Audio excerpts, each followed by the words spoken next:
Dear friends, എല്ലാവർക്കും PSC പ്രസത്തിലേക്ക് സ്വാഗതം. ഇന്ന് നമ്മൾ 10ാം ക്ലാസ്സിലെ SCERT ന്യൂ സിലബസ് പ്രകാരമുള്ള സോഷ്യൽ സയൻസ് രണ്ടാമത്തെ പാർട്ടിലെ ജോഗ്രഫിയിൽ നിന്നുള്ള ഒന്നാമത്തെ ചാപ്റ്ററിൻ്റെ രണ്ടാമത്തെ പാർട്ടാണ് ചെയ്യാൻ പോകുന്നത്. അപ്പോൾ നമ്മുടെ ചാപ്റ്ററിൻ്റെ പേര് ദിനാന്തരീക്ഷ സ്ഥിതിയും കാലാവസ്ഥയും എന്ന് പറയുന്ന ചാപ്റ്ററാണ് നമ്മളിന്ന് പഠിക്കുന്നത്. അപ്പോൾ അതിൻ്റെ ആദ്യത്തെ ഒരു പാർട്ട് നമ്മൾ അപ്ലോഡ് ചെയ്തിട്ടുണ്ട്. അത് കാണാത്തവരാരെങ്കിലും ഉണ്ടെങ്കിൽ അത് കണ്ടതിന് ശേഷം മാത്രം ഈ ഒരു വീഡിയോ കാണുക. അപ്പോൾ നമ്മളിന്ന് പഠിക്കുന്ന പാഠഭാഗം ആഗോളമർദ്ദ മേഖലകളെക്കുറിച്ചാണ് ഇന്ന് നമ്മൾ പഠിക്കുന്നത്. അപ്പോൾ ആഗോളമർദ്ദ മേഖലകളെക്കുറിച്ചിട്ട് ഇവിടെ ആദ്യമേ തന്നെ ഒരു ചിത്രം തന്നിട്ടുണ്ട്. ഈ ചിത്രത്തിൽ നിന്ന് നമുക്ക് കാര്യങ്ങളെല്ലാം നന്നായിട്ട് മനസ്സിലാക്കി പോകാൻ പറ്റുന്നതാണ്. അപ്പോൾ ഇവിടെ മർദ്ദ മേഖലകളെ നമ്മൾ 0 ഡിഗ്രി എന്ന് പറയുമ്പോൾ മധ്യരേഖ ന്യൂനമർദ്ദ മേഖല എന്നാണ് അറിയപ്പെടുന്നത്. അതുപോലെ 30 ഡിഗ്രി വടക്ക് എന്ന് പറയുമ്പം ഉപോഷ്ണ ഉച്ചമർദ്ദ മേഖല, 60 ഡിഗ്രി വടക്ക് ഉപധ്രുവീയ ന്യൂനമർദ്ദ മേഖല, 90 ഡിഗ്രി വടക്ക് വരുമ്പോൾ ധ്രുവീയ ഉച്ചമർദ്ദ മേഖല. അപ്പം ഇത് ആണ് നമ്മുടെ വടക്ക് ഭാഗത്തുള്ള മർദ്ദ മേഖലകളെന്ന് പറയുന്നത്. അപ്പം മധ്യഭാഗത്ത് നമ്മൾ പഠിച്ചു, നമുക്കറിയാം 0 ഡിഗ്രി എന്ന് പറയുന്നത് മധ്യരേഖ ന്യൂനമർദ്ദ മേഖലയാണ്. പിന്നെ 30 ഡിഗ്രി വടക്ക് ഉപോഷ്ണ ഉച്ചമർദ്ദ മേഖല, പിന്നെ 60 ഡിഗ്രി വടക്ക് ഉപധ്രുവീയ ന്യൂനമർദ്ദ മേഖല, 90 ഡിഗ്രി വടക്ക് ധ്രുവീയ ഉച്ചമർദ്ദ മേഖല. ഇനി താഴോട്ട് വരുമ്പം വടക്കിന് പകരം തെക്കാവും. 30 ഡിഗ്രി തെക്ക് വരുമ്പോൾ ഉപോഷ്ണ ഉച്ചമർദ്ദ മേഖല, 60 ഡിഗ്രി തെക്ക് ഉപധ്രുവീയ ന്യൂനമർദ്ദ മേഖല, 90 ഡിഗ്രി തെക്ക് ധ്രുവീയ ഉച്ചമർദ്ദ മേഖല. അപ്പം ഇതാണ് ആഗോള മർദ്ദ മേഖലകൾ എന്ന് പറയുന്നത്. ഭൂമധ്യരേഖാ പ്രദേശത്തെ ഉയർന്ന താപനില കാരണം വായു ചൂടായി വികസിച്ച് ഉയരുന്നതാണ് ഭൂമധ്യരേഖ ന്യൂനമർദ്ദ മേഖല രൂപം കൊള്ളാൻ കാരണം. അപ്പോൾ ഭൂമധ്യരേഖ ന്യൂനമർദ്ദ മേഖല രൂപപ്പെടാനുള്ള കാരണം എന്തെന്ന് ചോദിച്ചാൽ നമുക്ക് പറയാൻ സാധിക്കും ഭൂമധ്യരേഖാ പ്രദേശത്തെ ഉയർന്ന താപനില കാരണം. അപ്പം നമ്മൾ കഴിഞ്ഞ ക്ലാസ്സുകളിലൊക്കെ പഠിച്ചായിരുന്നു, ഭൂമധ്യരേഖാ പ്രദേശത്ത് സൂര്യൻ ലംബമായി പതിക്കുന്നത് കൊണ്ട് തന്നെ അവിടെ താപം, സൂര്യൻ്റെ ചൂട് നേരിട്ട് പതിക്കുന്ന സ്ഥലമാണ്. അപ്പോൾ അവിടെ എന്ത് കൂടുതലായിരിക്കും? ചൂട് കൂടുതലായിരിക്കും. അപ്പോൾ അതുകൊണ്ട് തന്നെ ഈ ഭൂമധ്യരേഖാ പ്രദേശത്തെ ഉയർന്ന താപനില കാരണം അവിടെ വായു എന്ത് ചെയ്യുന്നു? ചൂടായി വികസിച്ച് ഉയരുന്നതാണ് ഭൂമധ്യരേഖ ന്യൂനമർദ്ദ മേഖല എന്ന് പറയുന്ന, അല്ലെങ്കിൽ അവിടെ ഭൂമധ്യരേഖ ന്യൂനമർദ്ദ മേഖല രൂപം കൊള്ളാനുള്ള കാരണം. ലംബദിശയിൽ വായുപ്രവാഹം ഉണ്ടാകുന്ന ഈ മേഖലയിൽ കാറ്റുകൾ വീശുന്നില്ല. അപ്പോൾ ഇവിടെ വായുപ്രവാഹം എങ്ങനെയാണ്? ലംബദിശയിലാണ് വായുപ്രവാഹം ഈ ഭൂമധ്യരേഖാ മേഖലയിൽ ഉണ്ടാകുന്നത്. ഈ മേഖലയിൽ കാറ്റുകൾ വീശുന്നില്ല. അപ്പോൾ ഭൂമധ്യരേഖയിലെ ഒരു പ്രത്യേകത എന്താന്ന് വെച്ചാൽ എന്താണ്? ഇവിടെ ലംബദിശയിൽ വായുപ്രവാഹം ഉണ്ടാകുന്ന മേഖലയായതിനാൽ അവിടെ കാറ്റുകൾ വീശുന്നില്ല. അപ്പോൾ ഇങ്ങനെയും ഒരു ചോദ്യം ചോദിക്കാം, ഭൂമധ്യരേഖ ന്യൂനമർദ്ദ മേഖലയിൽ കാറ്റുകൾ വീശുന്നില്ല, കാരണം എന്ത്? ലംബദിശയിൽ വായുപ്രവാഹം ഉണ്ടാകുന്നത് കൊണ്ടാണ് ഈ മേഖലയിൽ എന്തില്ലാത്തത്? കാറ്റുകൾ വീശാത്തത്. കാറ്റുകളില്ലാത്ത മേഖല എന്ന അർത്ഥത്തിൽ ഈ മർദ്ദമേഖലയെ നിർവാത മേഖല അല്ലെങ്കിൽ ഡോൾഡ്രംസ് എന്ന് വിളിക്കുന്നു. അപ്പോൾ നിർവാത മേഖല അഥവാ ഡോൾഡ്രംസ് എന്ന് പറഞ്ഞാൽ എന്താണ് എന്ന് ചോദിച്ചാൽ നമുക്ക് പറയാം, കാറ്റുകളില്ലാത്ത മേഖല എന്ന അർത്ഥത്തിലാണ് എന്ത്? ഈ മർദ്ദമേഖലയെ എന്തെന്ന് പറയുന്നത്? ഡോൾഡ്രംസ് അല്ലെങ്കിൽ നിർവാത മേഖല എന്ന് വിളിക്കുന്നത്. മധ്യരേഖയിലേതിന് വിപരീത അന്തരീക്ഷ സാഹചര്യങ്ങളാണ് ധ്രുവങ്ങളിലുള്ളത്. അപ്പം നമ്മൾ മധ്യരേഖയിൽ നോക്കിക്കഴിഞ്ഞാൽ അവിടെ എന്താണ്? ചൂട് കൂടുതലാണെന്ന് നമ്മൾ പറഞ്ഞു. ഇനി വിപരീത അന്തരീക്ഷ സാഹചര്യങ്ങളാണ് ധ്രുവങ്ങളിലുള്ളത്. അപ്പോൾ ധ്രുവങ്ങളിലേക്ക് പോകുമ്പോൾ, അപ്പോൾ വടക്കോട്ടും തെക്കോട്ടും ധ്രുവങ്ങളിലേക്ക് പോകുമ്പോൾ അവിടെ എന്താണ്? അവിടെ വിപരീത അന്തരീക്ഷ സാഹചര്യങ്ങളാണ് ഉള്ളത്. വായു തണുത്ത് സങ്കോചിച്ച് താഴ്ന്നിറങ്ങുന്നതിനാലാണ് ധ്രുവീയ ഉച്ചമർദ്ദ മേഖലകൾ രൂപപ്പെടുന്നത്. അപ്പോൾ പോളാർ ഹൈ പ്രഷർ ബെൽറ്റ് അല്ലെങ്കിൽ ധ്രുവീയ ഉച്ചമർദ്ദ മേഖലകൾ രൂപപ്പെടാൻ കാരണം എന്തെന്ന് ചോദിച്ചാൽ നമുക്ക് പറയാം, ധ്രുവങ്ങളിൽ എന്ത് ചെയ്യുന്നു? വായു തണുത്ത് സങ്കോചിച്ച് താഴ്ന്നിറങ്ങുന്നതിനാലാണ് ധ്രുവീയ ഉച്ചമർദ്ദ മേഖലകൾ രൂപം കൊള്ളുന്നത്. അപ്പോൾ അവിടെ വായു തണുത്ത് സങ്കോചിച്ച് എന്ത് ചെയ്യുന്നു, താഴ്ന്നിറങ്ങും. ഭൂമധ്യരേഖ പ്രദേശത്താണെങ്കിൽ വായു ചൂട് പിടിച്ച് ഉയർന്ന് മുകളിലോട്ട് പോകും. അങ്ങനെയാണ് അവിടെ രണ്ട് സ്ഥലവും വിപരീതം. അപ്പോൾ ഒരു സ്ഥലത്ത് വായു തണുത്ത് സങ്കോചിച്ച് താഴ്ന്നിറങ്ങുന്നു. അങ്ങനെ അവിടെ എന്ത് രൂപം കൊള്ളും, ധ്രുവീയ ഉച്ചമർദ്ദ മേഖലകൾ രൂപം കൊള്ളുന്നു. മധ്യരേഖാ പ്രദേശത്ത് നിന്നും വികസിച്ചുയരുന്ന വായു ഉയർന്ന വിതാനത്തിൽ ധ്രുവങ്ങൾക്ക് അഭിമുഖമായി കാറ്റായി വീശുകയും ക്രമേണ തണുത്ത് 30 ഡിഗ്രി തെക്ക് 30 ഡിഗ്രി വടക്ക് അക്ഷാംശ മേഖലകളിൽ താഴ്ന്നിറങ്ങുകയും ചെയ്യുന്നതിനാൽ ഉപോഷ്ണ ഉച്ചമർദ്ദ മേഖലകൾ രൂപപ്പെടുന്നു. അപ്പോൾ ഉപോഷ്ണ ഉച്ചമർദ്ദ മേഖലകൾ രൂപപ്പെടുന്നത് എങ്ങനെയെന്ന് ചോദിച്ചാൽ, മധ്യരേഖാ പ്രദേശത്ത് നിന്നും വികസിച്ചുയരുന്ന വായു ഉയർന്ന വിതാനത്തിൽ ധ്രുവങ്ങൾക്കഭിമുഖമായി കാറ്റായി വീശുകയും ക്രമേണ തണുത്ത് എന്ത് ചെയ്യും, 30 ഡിഗ്രി തെക്ക് 30 ഡിഗ്രി വടക്ക് അക്ഷാംശ മേഖലകളിൽ താഴ്ന്നിറങ്ങുകയും ചെയ്യുന്നതിനാൽ അവിടെ എന്ത് രൂപം കൊള്ളുന്നു, ഉപോഷ്ണ ഉച്ചമർദ്ദ മേഖലകൾ രൂപപ്പെടുന്നു. അപ്പോൾ ഉപോഷ്ണ ഉച്ചമർദ്ദ മേഖലകൾ രൂപപ്പെടുന്നത് എങ്ങനെയാണെന്നതാണ് നമ്മളിവിടെ പറഞ്ഞത്. ഏതാണ്ട് 60 ഡിഗ്രി തെക്കും 60 ഡിഗ്രി വടക്കും അക്ഷാംശ മേഖലകളിൽ പൊതുവെ താപനില കുറവായതിനാൽ ഉച്ചമർദ്ദ സാഹചര്യങ്ങളാണ് രൂപപ്പെടേണ്ടത്. അപ്പോൾ 60 ഡിഗ്രി തെക്കും 60 ഡിഗ്രി വടക്കും അക്ഷാംശ മേഖലകളിൽ എന്താണുള്ളത്, അവിടെ ധ്രുവീയ മേഖലയ്ക്ക് അടുത്തായതുകൊണ്ട് അവിടെ താപനില പൊതുവെ കുറവായിരിക്കും. അപ്പോൾ അവിടെ ഉച്ചമർദ്ദ സാഹചര്യങ്ങളാണ് രൂപപ്പെടേണ്ടത്. എന്നാൽ ഭൂഭ്രമണത്തിൻ്റെ സ്വാധീന ശക്തിയാൽ ഈ മേഖലയിൽ വായു വൻതോതിൽ ആകാശത്തേക്ക് ഉയർത്തപ്പെടുന്നതിനാൽ ഉപധ്രുവീയ ന്യൂനമർദ്ദ മേഖലകൾ രൂപപ്പെടുന്നു. അപ്പോൾ ഉപധ്രുവീയ ന്യൂനമർദ്ദ മേഖലകൾ രൂപപ്പെടുന്നത് എങ്ങനെയാണെന്ന് നമ്മൾ പറഞ്ഞു. എന്താണ്, ഭൂഭ്രമണത്തിൻ്റെ സ്വാധീന ശക്തിയാൽ എവിടെയാണ് ഈ നമ്മുടെ ഉപധ്രുവീയ ന്യൂനമർദ്ദ മേഖലയിൽ അവിടെ എന്ത് ചെയ്യുന്നു, വായു വൻതോതിൽ ആകാശത്തേക്ക് ഉയർത്തപ്പെടുന്നതിനാൽ ഉപധ്രുവീയ ന്യൂനമർദ്ദ മേഖലകൾ രൂപപ്പെടുന്നു. അപ്പോൾ 60 ഡിഗ്രി തെക്കും 60 ഡിഗ്രി വടക്കും അക്ഷാംശ മേഖലകളിൽ അതിനെയാണ് നമ്മൾ പൊതുവെ എന്തെന്ന് പറയുന്നത്, ഉപധ്രുവീയ ന്യൂനമർദ്ദ മേഖലകൾ എന്ന് പറയുന്നത്, അല്ലെങ്കിൽ sub polar low pressure belt എന്ന് പറയുന്നത്.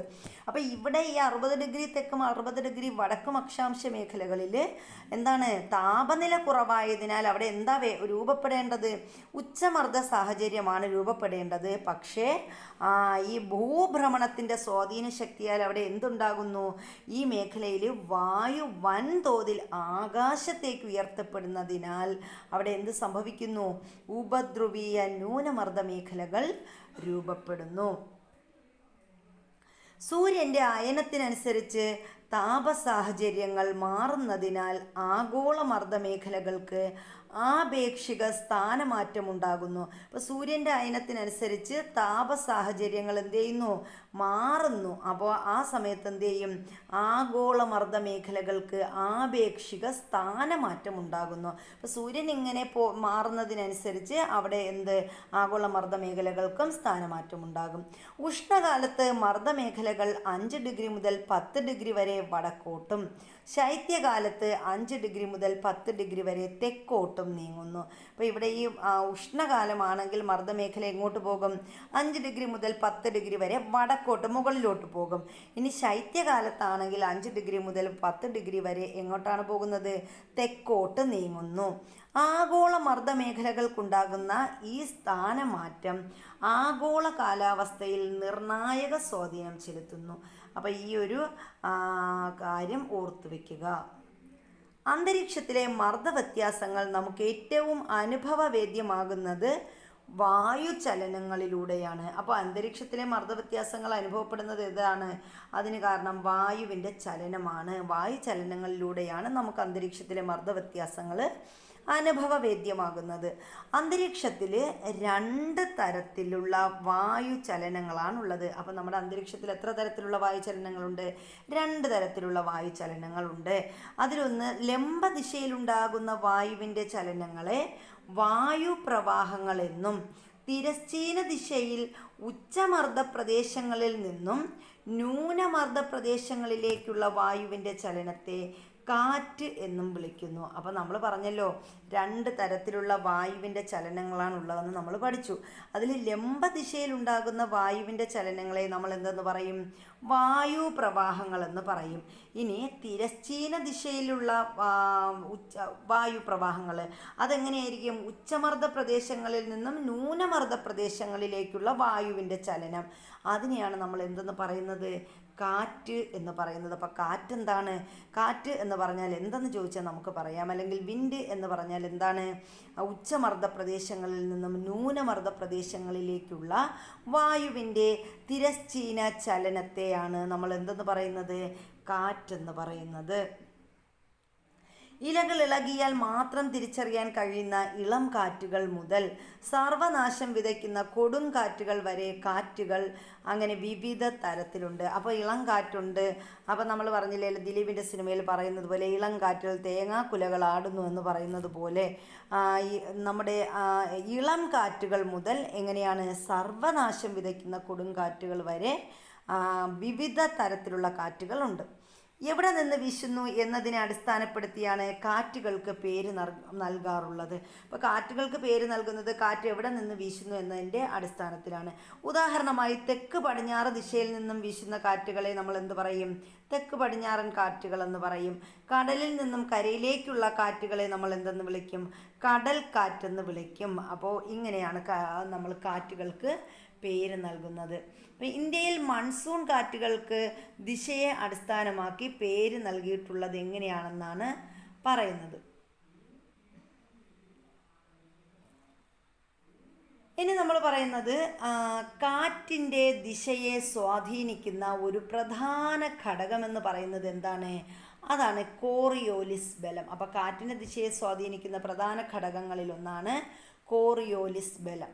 കോറിയോലിസ് ബലത്തെപ്പറ്റി നിങ്ങൾ മുൻ ക്ലാസ്സിൽ പഠിച്ചല്ലോ. എന്താണ് കോറിയോലിസ് ബലം? അപ്പോൾ എന്താണ് കോറിയോലിസ് ബലം എന്ന് ചോദിച്ചിട്ടുണ്ട്. കോറിയോലിസ് പ്രഭാവം മൂലം ഉത്തരാർദ്ധഗോളത്തിൽ കാറ്റുകൾ സഞ്ചാരദിശയുടെ വലത്തോട്ടും ദക്ഷിണാർദ്ധഗോളത്തിൽ സഞ്ചാരദിശയ്ക്ക് ഇടത്തോട്ടും വ്യതിചലിക്കുന്നു. അപ്പോൾ കൊറിയോലിസ് പ്രഭാവം മൂലം എന്താ സംഭവിക്കുന്നത്? കൊറിയോലിസ് പ്രഭാവം എന്ന് പറഞ്ഞാൽ ഉത്തരാർദ്ധഗോളത്തിൽ കാറ്റുകൾ എന്ത് ചെയ്യുന്നു? സഞ്ചാരദിശയുടെ വലത്തോട്ടും. അപ്പോൾ ഉത്തരാർദ്ധഗോളമാണെങ്കിൽ സഞ്ചാരദിശയുടെ വലത്തോട്ട്. ദക്ഷിണാർദ്ധഗോളത്തിൽ എങ്ങനെയാണ്? സഞ്ചാരദിശയുടെ ഇടത്തോട്ടും കാറ്റുകൾ എന്ത് ചെയ്യുന്നു?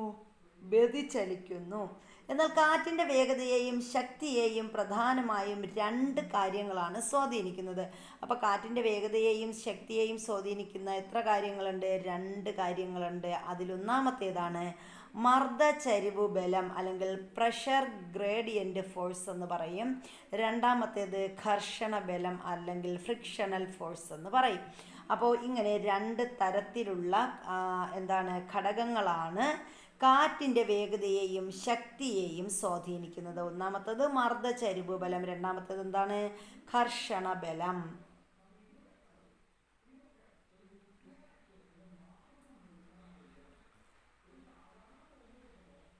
ഇനി നമ്മൾ പറയുന്നത് തിരശ്ചീന തലത്തിൽ മർദ്ദത്തിൻ്റെ അളവിലുണ്ടാകുന്ന വ്യത്യാസമാണ് മർദ്ദചരിവ് എന്ന് പറയുന്നത്. അപ്പം മർദ്ദചരിവ് എന്ന് പറഞ്ഞാൽ എന്താണ്?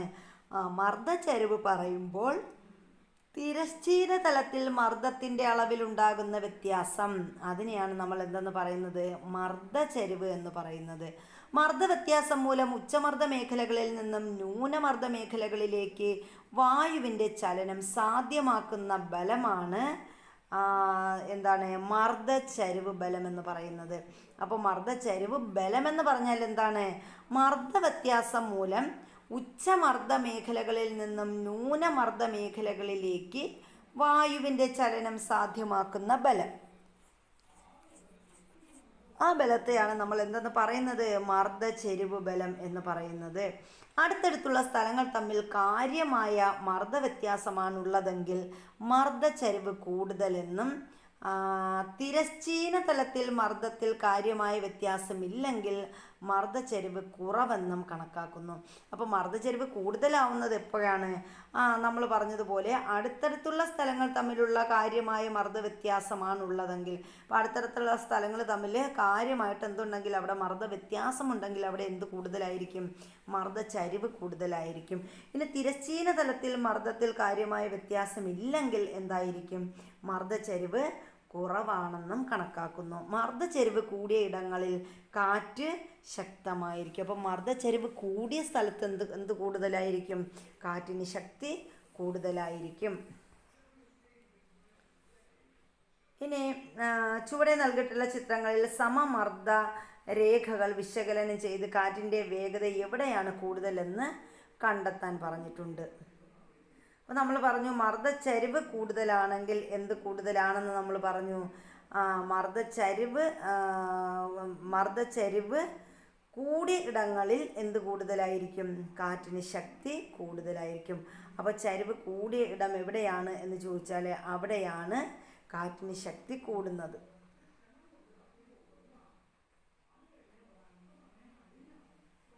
അപ്പോൾ ഇവിടെ നമ്മൾ ഇവിടെ ഇങ്ങനെ തന്നിട്ടുണ്ട് മർദ്ദച്ചരിവ് കൂടിയ സ്ഥലങ്ങളിൽ. അപ്പം നമുക്ക് പറയാം മർദ്ദച്ചരിവ് കൂടിയത് എവിടെയാണോ അവിടെയായിരിക്കും എന്ത്? അവിടെയാണ് കാറ്റിന് ശക്തി കൂടുതലെന്ന് നമുക്ക് പറയാം. കുന്നുകൾ, മലകൾ, വനങ്ങൾ, മനുഷ്യനിർമ്മിതികൾ തുടങ്ങിയവ ഉയർത്തുന്ന ഘർഷണം കാറ്റിൻ്റെ സുഗമ സഞ്ചാരത്തെ തടസ്സപ്പെടുത്തുന്നു. അപ്പോൾ കുന്നുകൾ, മലകൾ, വനങ്ങൾ, മനുഷ്യനിർമ്മിതികൾ തുടങ്ങിയവ ഉയർത്തുന്ന ഘർഷണം എന്ത് ചെയ്യുന്നു? കാറ്റിൻ്റെ സുഗമമായ സഞ്ചാരത്തെ തടസ്സപ്പെടുത്തുന്നുണ്ട്. ഇനി നമ്മൾ പറയുന്നു വൻകരകളെ അപേക്ഷിച്ച് സമുദ്രോപരിതലത്തിൽ കാറ്റ് ശക്തമാകാൻ കാരണം എന്തെന്ന് ചോദിച്ചിട്ടുണ്ട്. കാരണം അവിടെ ഒരു തടസ്സവുമില്ല. കാറ്റടിക്കുന്നതിന് അവിടെ വൻകരകളോ എന്താണ് കടലിൽ സമുദ്ര ഉപരിതലത്തിൽ അവിടെ എന്തില്ല? കുന്നുകളോ അവിടെ വൃക്ഷങ്ങളോ ഒന്നുമില്ല. ഒരു തടസ്സവുമില്ലാതെ കാറ്റ് വീശുന്നു. അതുകൊണ്ടാണ് അവിടെ കാറ്റ് ശക്തമാകുന്നത്. നമ്മൾ നേരത്തെ പറഞ്ഞതുപോലെ കുന്നുകൾ, മലകൾ, വനങ്ങൾ, മനുഷ്യനിർമ്മിതികൾ തുടങ്ങിയവ ഉയർത്തുന്ന സ്ഥലത്ത് എന്താണ്? കർഷണം കൂടുതലായതിനാൽ അവിടെ കാറ്റിൻ്റെ സുഗമമായ സഞ്ചാരത്തെ എന്ത് ചെയ്യുന്നു? തടസ്സപ്പെടുത്തുന്നു. ഇനി അനിമോമീറ്ററും വിൻഡ് വെയിനും എന്താണെന്ന് നോക്കാം. കാറ്റിൻ്റെ വേഗത അളക്കുന്ന ഉപകരണമാണ് അനിമോമീറ്റർ. അപ്പോൾ വേഗത അളക്കുന്ന ഉപകരണം, കാറ്റിൻ്റെ വേഗത അളക്കുന്ന ഉപകരണമാണ് അനിമോമീറ്റർ. മണിക്കൂറിൽ എത്ര കിലോമീറ്റർ വേഗതയിലാണ് കാറ്റ് വീശുന്നതെന്ന് ഇതിലൂടെ നമുക്ക് മനസ്സിലാക്കാം. അപ്പം മണിക്കൂറിൽ എത്ര കിലോമീറ്റർ, അപ്പം നമ്മൾ പറഞ്ഞല്ലോ ഒരു മണിക്കൂറിൽ എത്ര കിലോമീറ്റർ കാറ്റ് വീശുന്നു എന്നൊക്കെ പറയുന്നത് എന്തിൻ്റെ സഹായത്തോടെയാണ്? ഈ അനിമോമീറ്ററിൻ്റെ സഹായത്തോടെയാണ്.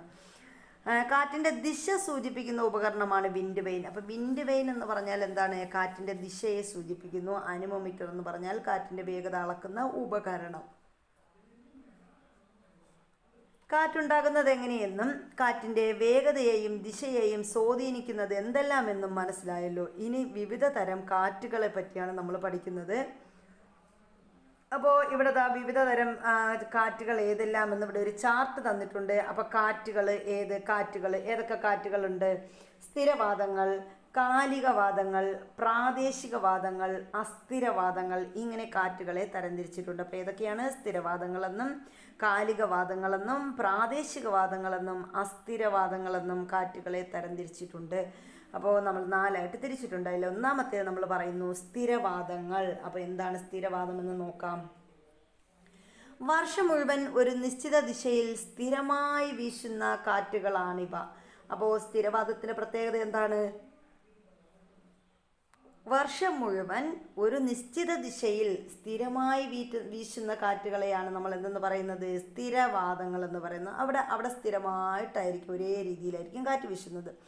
ഇനി നിരന്തരവാദങ്ങൾ, ആഗോളവാദങ്ങൾ എന്നീ പേരുകളിലും സ്ഥിരവാദങ്ങൾ അറിയപ്പെടുന്നു. അപ്പോൾ സ്ഥിരവാദങ്ങൾ അറിയപ്പെടുന്ന മറ്റൊരു പേരാണ് നിരന്തരമായിട്ട് വീശുന്ന കാറ്റ്. അപ്പം നിരന്തരവാദങ്ങൾ, ആഗോളവാദങ്ങൾ എന്നും അറിയപ്പെടുന്നത് എന്താണ്? ഈ സ്ഥിരവാദങ്ങളാണ്. ആഗോള മർദ്ദ മേഖലകൾക്കിടയിലാണ് ഈ കാറ്റുകൾ വീശുന്നത്. അപ്പോൾ ആഗോള മർദ്ദ മേഖലകൾക്കിടയിൽ വീശുന്ന കാറ്റുകൾ ഏതാണ്? അതാണ് ഈ സ്ഥിരവാദങ്ങൾ എന്ന് പറയുന്നത്. വാണിജ്യവാദങ്ങൾ, പശ്ചിമവാദങ്ങൾ, ധ്രുവീയ പൂർവ്വവാദങ്ങൾ എന്നിവയാണ് പ്രധാനപ്പെട്ട സ്ഥിരവാദങ്ങൾ. അപ്പോൾ സ്ഥിരവാദങ്ങളെ നമ്മൾ വീണ്ടും എത്രയായിട്ട് തരംതിരിച്ചിട്ടുണ്ട്?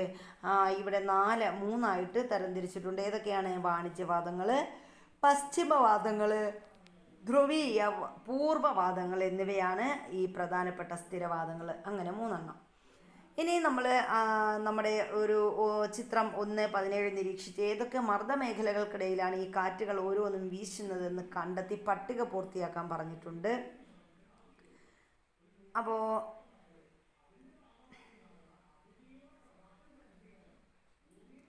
ഇവിടെ ഓരോന്നും തന്നിട്ടുണ്ട്. നമ്മൾ നേരത്തെ പറഞ്ഞ ആ ഒരു ഇത് വെച്ചിട്ട് നമുക്ക് പെട്ടെന്ന് കണ്ടെത്താൻ കഴിയും. അപ്പോൾ ധ്രുവീയവാദങ്ങൾ എങ്ങനെയാണ്? 60 ഡിഗ്രി വടക്ക് വീശുന്ന കാറ്റുകളാണ് ധ്രുവീയവാദങ്ങൾ. ഇനി പശ്ചിമവാദങ്ങളാണെങ്കിലോ, പശ്ചിമവാദങ്ങൾ 30 ഡിഗ്രിക്കും 60 ഡിഗ്രിക്കും ഇടയിൽ വീശുന്നതാണ് പശ്ചിമവാദങ്ങൾ എന്ന് പറയുന്നത്. ഇനി വടക്ക് കിഴക്കൻ വാണിജ്യവാദങ്ങളുണ്ട്. അത് എത്രയാണ്? 30 ഡിഗ്രിക്കും ഇവിടെ നിന്ന് 0 ഡിഗ്രിക്ക്, അതായത് ഈ ഒരു 10 ഡിഗ്രിക്കും 5 മുതൽ 10 വരെയാണ് അവിടെ ഇത് ഇല്ലാത്തത്. അപ്പോൾ ഈ 10 ഡിഗ്രിക്കും 30 ഡിഗ്രിക്കും ഇടയ്ക്ക് വീശുന്നതാണ് വാണിജ്യവാദങ്ങൾ എന്ന് പറയുന്നത്. അല്ലെങ്കിൽ നമുക്ക് എങ്ങനെ പറയാം? 0 ഡിഗ്രിക്കും 30 ഡിഗ്രിക്കും ഇടയ്ക്ക് വീശുന്ന കാറ്റുകളാണ് വാണിജ്യവാദങ്ങൾ. ഇനി തെക്ക് കിഴക്കൻ വാണിജ്യവാദങ്ങളുണ്ട്. അതും 0 ഡിഗ്രിക്കും 30 ഡിഗ്രിക്കും ഇടയിൽ വീശുന്ന കാറ്റുകളാണ്. അതുപോലെ പശ്ചിമവാദങ്ങൾ താഴോട്ട് തെക്ക് 60 ഡിഗ്രി തെക്ക് 30 ഡിഗ്രി തെക്കിനും ഇടയ്ക്ക് വീശുന്ന കാറ്റുകൾ. അതുപോലെ ധ്രുവീയവാദങ്ങൾ എന്ന് പറയുമ്പം 60 ഡിഗ്രി തെക്കിനും അതുപോലെ 90 ഡിഗ്രി തെക്കിനും ഇടയ്ക്ക് വീശുന്ന കാറ്റുകളാണ് ധ്രുവീയവാദങ്ങൾ. അപ്പോൾ ഇതാണ് വിവിധ തരത്തിലുള്ള കാറ്റുകൾ എന്ന് പറയുന്നത്. ഇനി നമ്മൾ അടുത്ത് പറയുന്നത് എന്താണ്?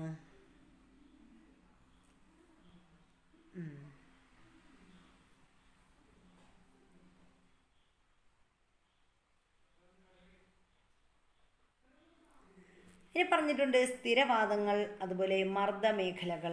അപ്പോൾ സ്ഥിരവാദങ്ങൾ ഏതൊക്കെയാണ്? സ്ഥിരവാദങ്ങളാണ് നമ്മൾ പറഞ്ഞ വാണിജ്യവാദങ്ങളുണ്ട്. നമ്മൾ നേരത്തെ പറഞ്ഞായിരുന്നു സ്ഥിരവാദങ്ങൾ 3 ഏതൊക്കെയാണ്? വാണിജ്യവാദങ്ങൾ, അതുപോലെ പശ്ചിമവാദങ്ങൾ, ധ്രുവീയ പൂർവ്വവാദങ്ങൾ, ഇവയാണ് സ്ഥിരവാദങ്ങൾ എന്ന് പറയുന്നത്. അപ്പോൾ ഇവയൊക്കെ എവിടെയാണ് വീശുന്നതെന്നാണ് നമ്മൾ പറയുന്നത്. സ്ഥിരവാദങ്ങൾ അതിൻ്റെ മർദ്ദമേഖലകൾ ഏതൊക്കെയാണെന്ന് ചോദിച്ചിട്ടുണ്ട്. അപ്പോൾ വാണിജ്യവാദങ്ങൾ എന്ന് പറയുമ്പം എവിടെയാണ്, ഏതിനൊക്കെ ഇടയിലായിട്ടാണ് വീശുന്നത്? നമ്മുടെ മധ്യരേഖ ന്യൂനമർദ്ദ മേഖലയിലേക്ക്, അതായത് ഉപോഷ്ണ ഉച്ചമർദ്ദ മേഖലയിൽ നിന്നും മധ്യരേഖ ന്യൂനമർദ്ദ മേഖലയിലേക്ക് വീശുന്ന കാറ്റുകളാണ് വാണിജ്യവാദങ്ങൾ എന്ന് പറയുന്നത്. അടുത്ത രണ്ടാമത്തേത് പശ്ചിമവാദങ്ങൾ. അപ്പോൾ ഇവിടെ രണ്ടാമത്തേത് എന്താണ് നമ്മൾ പറയുന്നത്? പശ്ചിമവാദങ്ങളാണ്.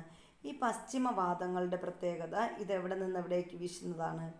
പശ്ചിമവാദങ്ങൾ എന്ന് പറയുമ്പം നമ്മുടെ ഉപോഷ്ണ ഉച്ചമർദ്ദ മേഖലകളിൽ നിന്നും ഉപദ്രവീയ ന്യൂനമർദ്ദ മേഖലയിലേക്ക് വീശുന്ന കാറ്റുകളാണ് പശ്ചിമവാദങ്ങൾ. ഉപോഷ്ണ ഉച്ചമർദ്ദ മേഖലയിൽ നിന്നും ഉപദ്രവീയ ന്യൂനമർദ്ദ മേഖലയിലേക്ക് വീശുന്ന കാറ്റുകളാണ് പശ്ചിമവാദങ്ങൾ. ഇനി അടുത്ത് മൂന്നാമത്തെ സ്ഥിരവാദമാണ് നമ്മൾ പറയുന്നത്. ഏതാണ്? ധ്രുവീയവാദം, ധ്രുവീയ പൂർവ്വവാദം നമ്മൾ പറഞ്ഞു. അപ്പോൾ ഈ ധ്രുവീയവാദങ്ങൾ എന്ന് പറയുന്നത് ധ്രുവീയവാദങ്ങൾ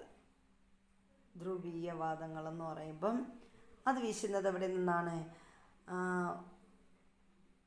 നമ്മുടെ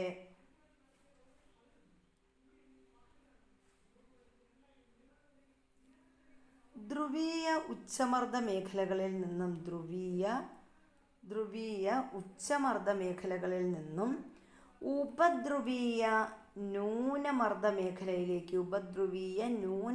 മേഖലയിലേക്ക് വീശുന്ന കാറ്റുകളാണ് ഏതെന്ന് പറയുന്നത്? നമ്മുടെ ധ്രുവീയവാദങ്ങൾ എന്ന് പറയുന്നത്. അപ്പോൾ ധ്രുവീയ ഉച്ചമർദ്ദ മേഖലകളിൽ നിന്നും ഉപദ്രവീയ ന്യൂനമർദ്ദ മേഖലയിലേക്ക് വീശുന്ന കാറ്റുകളാണ് ധ്രുവീയ പൂർവ്വവാദങ്ങൾ എന്ന് പറയുന്നത്. അപ്പോൾ ഇതാണ് വാണിജ്യവാദം, നമ്മുടെ സ്ഥിരവാദങ്ങളും അവയിലെ മർദ്ദമേഖലകൾ എന്ന് പറയുന്നത്.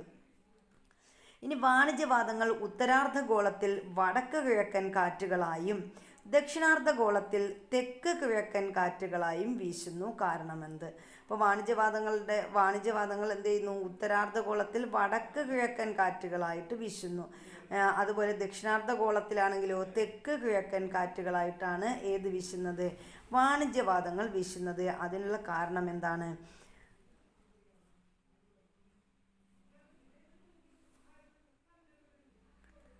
അപ്പോൾ ഭൂമിയുടെ ഭ്രമണം, അതുപോലെ കൊറിയോലിസ് ബലം എന്നിവയൊക്കെ ഈ വാണിജ്യവാദങ്ങൾ ഉത്തരാർദ്ധഗോളത്തിൽ വടക്ക് കിഴക്കൻ കാറ്റുകളായും ദക്ഷിണാർദ്ധഗോളത്തിൽ തെക്കുകിഴക്കൻ കാറ്റുകളായും വീശുന്നതിന് കാരണമാണ്. അതുപോലെ തന്നെ നമുക്ക് പറയാം, ഉത്തരാർദ്ധഗോളത്തിൽ കാറ്റുകളുടെ ദിശ വലത്തോട്ടാണ്, അതുകൊണ്ട് വടക്ക് കിഴക്കൻ കാറ്റുകളെന്ന് പറയുന്നു. ദക്ഷിണാർദ്ധഗോളത്തിലാണെങ്കിൽ കാറ്റുകളുടെ ദിശ ഇടത്തോട്ടാണ്, അതുകൊണ്ട് ഇതിനെ തെക്ക് കിഴക്കൻ കാറ്റുകളെന്നും പറയുന്നു. ഇനി ഉത്തരാർദ്ധഗോളത്തെ അപേക്ഷിച്ച് ദക്ഷിണാർദ്ധഗോളത്തിൽ പശ്ചിമവാദങ്ങൾ കൂടുതൽ ശക്തമാണ്. എന്തായിരിക്കും കാരണം? അപ്പം നമ്മൾ നേരത്തെ പറഞ്ഞു എന്താണ്, പശ്ചിമവാദം കാറ്റുകൾ കൂടുതൽ ശക്തമാകുന്നത് അവിടെ എന്താണ്, സമുദ്രതീരങ്ങളിൽ അവിടെ യാതൊരു തടസ്സവും ഉണ്ടാവത്തില്ല കാറ്റുകൾ വീശുന്നതിന്. അതുകൊണ്ടാണ് അവിടെ എന്തുണ്ടാകുന്നത്, പശ്ചിമവാദങ്ങൾ ദക്ഷിണാർദ്ധഗോളത്തിൽ ഉത്തരാർദ്ധഗോളത്തെ അപേക്ഷിച്ച് കൂടുതൽ ശക്തി പ്രാപിച്ചിരിക്കുന്നത്.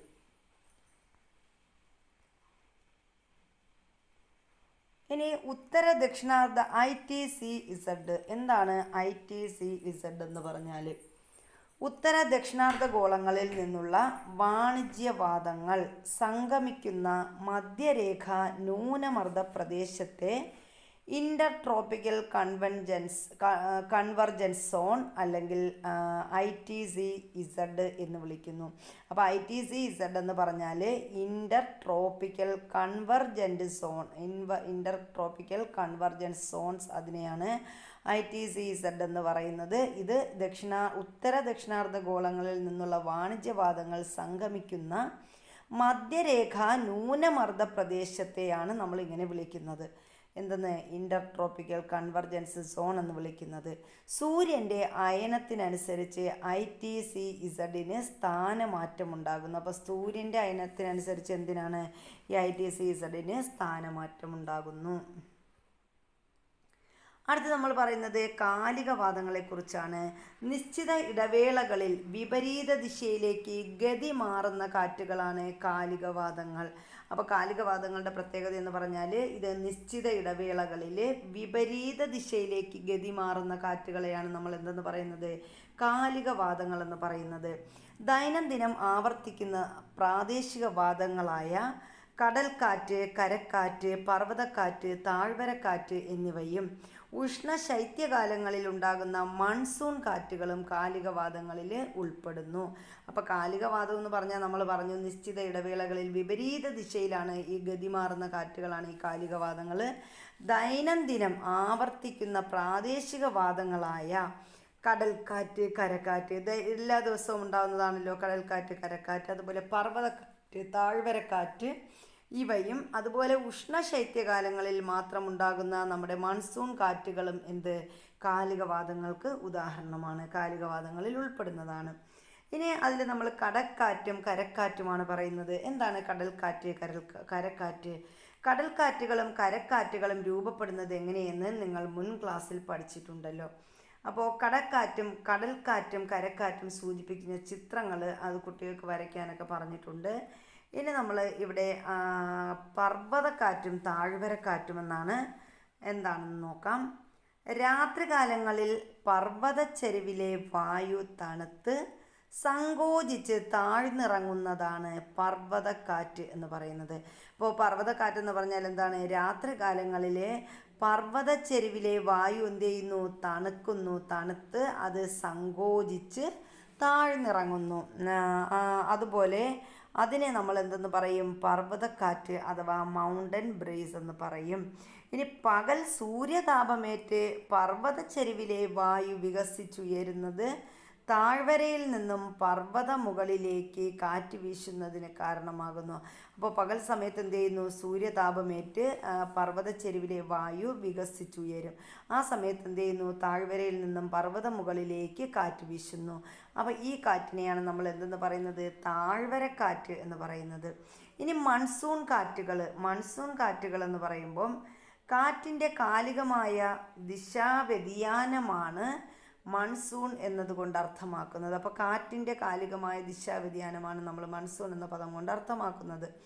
ഉഷ്ണകാലത്ത് ദക്ഷിണേഷ്യൻ വൻകര പ്രത്യേകിച്ച് ഇന്ത്യൻ ഉപഭൂഖണ്ഡം വൻതോതിൽ ചൂട് പിടിക്കുന്നതിനാൽ ശക്തമായ ന്യൂനമർദ്ദം രൂപപ്പെടുന്നു. അപ്പോൾ കാറ്റിൻ്റെ കാലികമായ ദിശാവ്യതിയാനമാണ് മൺസൂൺ എന്ന് നമ്മൾ പറഞ്ഞു. ഈ ഉഷ്ണകാലത്ത് എന്ത് ചെയ്യുന്നു, ദക്ഷിണേഷ്യൻ വൻകര പ്രത്യേകിച്ച് ഇന്ത്യൻ ഉപഭൂഖണ്ഡം വൻതോതിൽ ചൂട് പിടിക്കുന്നു ഈ ഉഷ്ണകാലം ആകുമ്പോൾ. അപ്പോൾ ശക്തമായ ന്യൂനമർദ്ദം രൂപപ്പെടുന്നു. താരതമ്യേന ഉയർന്ന മർദ്ദമുള്ള ഇന്ത്യൻ സമുദ്രത്തിൽ നിന്നും മർദ്ദം കുറഞ്ഞ വൻകര ഭാഗത്തേക്ക് കാറ്റ് വീശുന്നു. അപ്പോൾ ഇങ്ങനെ വരുമ്പോൾ എന്ത് ചെയ്യുന്നു, ഉയർന്ന മർദ്ദമുള്ള ഇന്ത്യൻ സമുദ്രത്തിൽ നിന്നും മർദ്ദം കുറഞ്ഞ വൻകരയിലേക്ക് എന്ത് ചെയ്യുന്നു, കാറ്റ് വീശുന്നു. കോറിയോലിസ് പ്രഭാവത്താൽ തെക്ക് പടിഞ്ഞാറ് നിന്നും വീശുന്ന ഈ കാറ്റുകൾ കരയിൽ പ്രവേശിക്കുന്നതോടെ പലയിടങ്ങളിലും വ്യാപകമായി മഴ ലഭിക്കുന്നു. അപ്പോൾ ഈ കാറ്റ് എന്ത് ചെയ്യുന്നു, കോറിയോലിസ് പ്രഭാവം മൂലമാണ് ഈ തെക്ക് പടിഞ്ഞാറ് നിന്നും ഈ കാറ്റ് വീശുന്നത്. അപ്പോൾ ഈ കാറ്റുകൾ എന്ത് ചെയ്യും, കരയിൽ പ്രവേശിക്കുന്നതോടെ പലയിടങ്ങളിലും വ്യാപകമായിട്ട് മഴ പെയ്യുന്നു. അപ്പോൾ ഇതിനെയാണ് നമ്മൾ എന്തെന്ന് പറയുന്നത്, തെക്ക് പടിഞ്ഞാറൻ മൺസൂൺ അഥവാ സൗത്ത് വെസ്റ്റ് മൺസൂൺ എന്ന് പറയുന്നത്. ശൈത്യകാലത്ത് ദക്ഷിണേഷ്യ ഉൾപ്പെടുന്ന ഉത്തര വൻകര ഭാഗങ്ങൾ കൊടും ശൈത്യത്തിൻ്റെ പിടിയിലമരുന്നതിനാൽ ഉത്തരേന്ത്യക്ക് മുകളിൽ ഉച്ചമർദ്ദം രൂപപ്പെടുന്നു. അപ്പോൾ ശൈത്യകാലത്ത് ദക്ഷിണേഷ്യ ഉൾപ്പെടുന്ന ഉത്തര വൻകര എന്ത് ചെയ്യുന്നു, കൊടും ശൈത്യത്തിൻ്റെ പിടിയിലമരുന്നതിനാൽ ഉത്തരേന്ത്യക്ക് മുകളിൽ ഉച്ചമർദ്ദം രൂപപ്പെടുന്നു. ഇതിനാൽ കരയിൽ നിന്നും ഇന്ത്യൻ സമുദ്രത്തിലേക്ക് വടക്ക് കിഴക്ക് ദിശയിൽ നിന്നും തുടർച്ചയായി കാറ്റ് വീശുന്നു. അപ്പോൾ ഉച്ചമർദ്ദം രൂപപ്പെടുമ്പോൾ എന്ത് ചെയ്യും, കരയിൽ നിന്നും ഇന്ത്യൻ സമുദ്രത്തിലേക്ക് വടക്ക് കിഴക്ക് ദിശയിൽ നിന്നും തുടർച്ചയായിട്ട് എന്ത് വീശും, കാറ്റ് വീശുന്നു. പൊതുവെ ഈർപ്പരഹിതമായ ഈ കാറ്റുകൾ, അപ്പോൾ അങ്ങനെ വീശുന്ന കാറ്റുകൾ എങ്ങനെയായിരിക്കും, സമുദ്രത്തിൽ അതായത് കരയിൽ നിന്നും സമുദ്രത്തിലേക്ക് വടക്ക് കിഴക്ക് ദിശയിൽ നിന്ന് തുടർച്ചയായിട്ടാണ് ഈ കാറ്റ് വീശുന്നത്. അപ്പോൾ ഈ കാറ്റിന് എന്ത് കുറവാണ്, പൊതുവെ ഈർപ്പരഹിതമായ കാറ്റാണ്.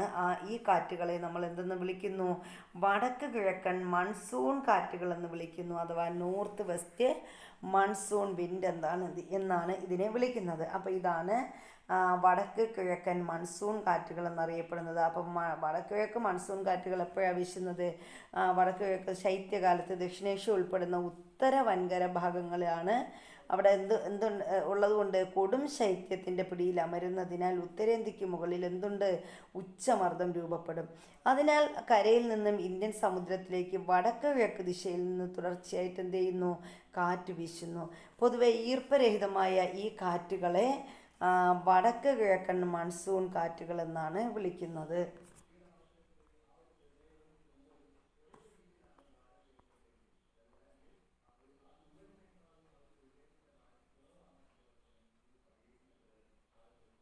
ഇനി ഇവിടെ തെക്ക് പടിഞ്ഞാറൻ മൺസൂൺ അതിൻ്റെ ചിത്രം തന്നിട്ടുണ്ട്. തെക്ക് പടിഞ്ഞാറ് ആയിട്ട് വീശുന്നത് ഇന്ത്യൻ സമുദ്രത്തിലേക്ക്, ഇത് കണ്ടോ, ഇന്ത്യൻ സമുദ്രത്തിലേക്ക് ഇങ്ങനെ വീശുന്ന കാറ്റുകൾ, അതാണ് തെക്ക് പടിഞ്ഞാറൻ മൺസൂൺ കാറ്റുകളുടെയും ദിശ തന്നിട്ടുണ്ട്. വടക്ക് കിഴക്കൻ മൺസൂണിൻ്റെയും ദിശ തന്നിട്ടുണ്ട്. ഇനി പ്രാദേശികവാദങ്ങളെക്കുറിച്ചാണ് നമ്മൾ പറയുന്നത്. എന്താണ് പ്രാദേശികവാദങ്ങളെന്ന് നോക്കാം. ലോകത്തിൻ്റെ പല ഭാഗങ്ങളിലും പ്രാദേശികമായ താപമർദ്ദ വ്യതിയാനങ്ങൾ മൂലമുണ്ടാകുന്ന കാറ്റുകളാണ് പ്രാദേശികവാദങ്ങൾ അഥവാ ലോക്കൽ വിൻഡ്സ് എന്ന് പറയുന്നത്. അപ്പോൾ ലോകത്തിൻ്റെ പല ഭാഗങ്ങളിലും എന്ത് ചെയ്യുന്നു, പ്രാദേശികമായ താപമർദ്ദ വ്യതിയാനം ഉണ്ടാകും. അപ്പോൾ ഈ താപമർദ്ദ വ്യതിയാനം മൂലം എന്ത് ചെയ്യുന്നു, കാറ്റുകൾ ഉണ്ടാകും. ആ കാറ്റുകളാണ് പ്രാദേശികവാദങ്ങൾ എന്ന് പറയുന്നത്.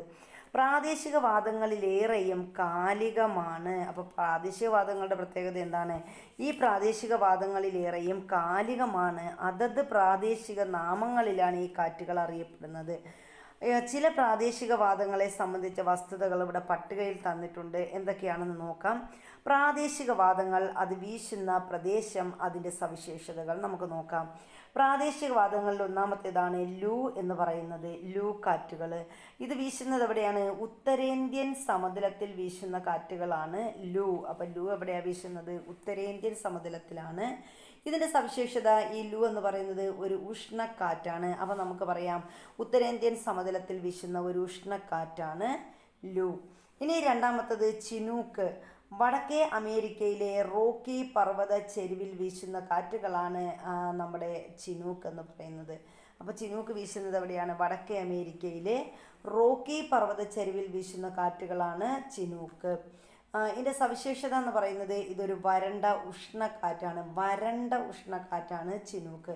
ഇനി ഫൊൻ എന്ന് പറയുന്നത് യൂറോപ്പിലെ ആൽപ്സ് പർവ്വതച്ചെരുവിൽ വീശുന്ന കാറ്റുകളാണ് ഫൊൻ എന്ന് പറയുന്നത്. ഇനി ഇതിൻ്റെ പ്രത്യേകത വരണ്ട ഉഷ്ണക്കാറ്റാണ് ഈ ഫൊൻ എന്ന് പറയുന്നത്. അടുത്ത് നമ്മൾ പറയുന്നത് ഹർമാറ്റൻ ആണ്. ഹർമാറ്റൻ എന്ന് പറയുമ്പോൾ ആഫ്രിക്കയിലെ സഹാറ മരുഭൂമിയിൽ വീശുന്ന കാറ്റുകളാണ് ഏത് ഹർമാറ്റൻ. ആഫ്രിക്കയിലെ സഹാറ മരുഭൂമിയിൽ കൊടും ചൂടിന് ശമനമേകുന്നു. അപ്പോൾ ഈ കാറ്റിൻ്റെ പ്രത്യേകത എന്താണ്? ഇത് കൊടും ചൂടിലാണ് ഈ കാറ്റ് വീശുന്നത്. അപ്പോൾ ആ കൊടും ചൂടിന് ശമനമുണ്ടാക്കുന്ന കാറ്റാണ് ഏത് ഹർമാറ്റൻ എന്ന് പറയുന്നത്. ഇനി നമ്മൾ പറയുന്നത് അസ്ഥിരവാദങ്ങളെക്കുറിച്ചാണ്. അസ്ഥിരവാദങ്ങൾ ഹ്രസ്വകാലം മാത്രം നിലനിൽക്കുന്നതും ശക്തിയോ ദിശയോ പ്രവചിക്കാനാകാത്തതുമായ കാറ്റുകളാണ് അസ്ഥിരവാദങ്ങൾ. അപ്പോൾ അസ്ഥിരവാദങ്ങൾ അപ്പം തന്നെ നമുക്ക് ആ പേരിൽ തന്നെയുണ്ടല്ലേ, അസ്ഥിരവാദങ്ങൾ. അതായത് അതിന് സ്ഥിരതയില്ല, ഹ്രസ്വകാലം മാത്രം നിലനിൽക്കുന്നതും ശക്തിയോ ദിശയോ പ്രവചിക്കാനാകത്തില്ല. എവിടെ വേണമെങ്കിലും ഈ കാറ്റുകൾ വീശാം. ഇനി എത്ര ശക്തി കുറഞ്ഞാവട്ടെ ശക്തിയോടെ അങ്ങനെ വീശുന്ന കാറ്റുകളാണ് അസ്ഥിരവാദങ്ങളെന്ന് പറയുന്നത്. ചക്രവാതങ്ങളും പ്രതിചക്രവാതങ്ങളും ഈ ഗണത്തിൽ പെടുന്നു. അപ്പം അസ്ഥിരവാദങ്ങൾക്ക് ഉദാഹരണം ചോദിച്ചാൽ നമുക്ക് പറയാം ചക്രവാതങ്ങൾ, പ്രതിചക്രവാതങ്ങൾ എന്നിവയാണ്.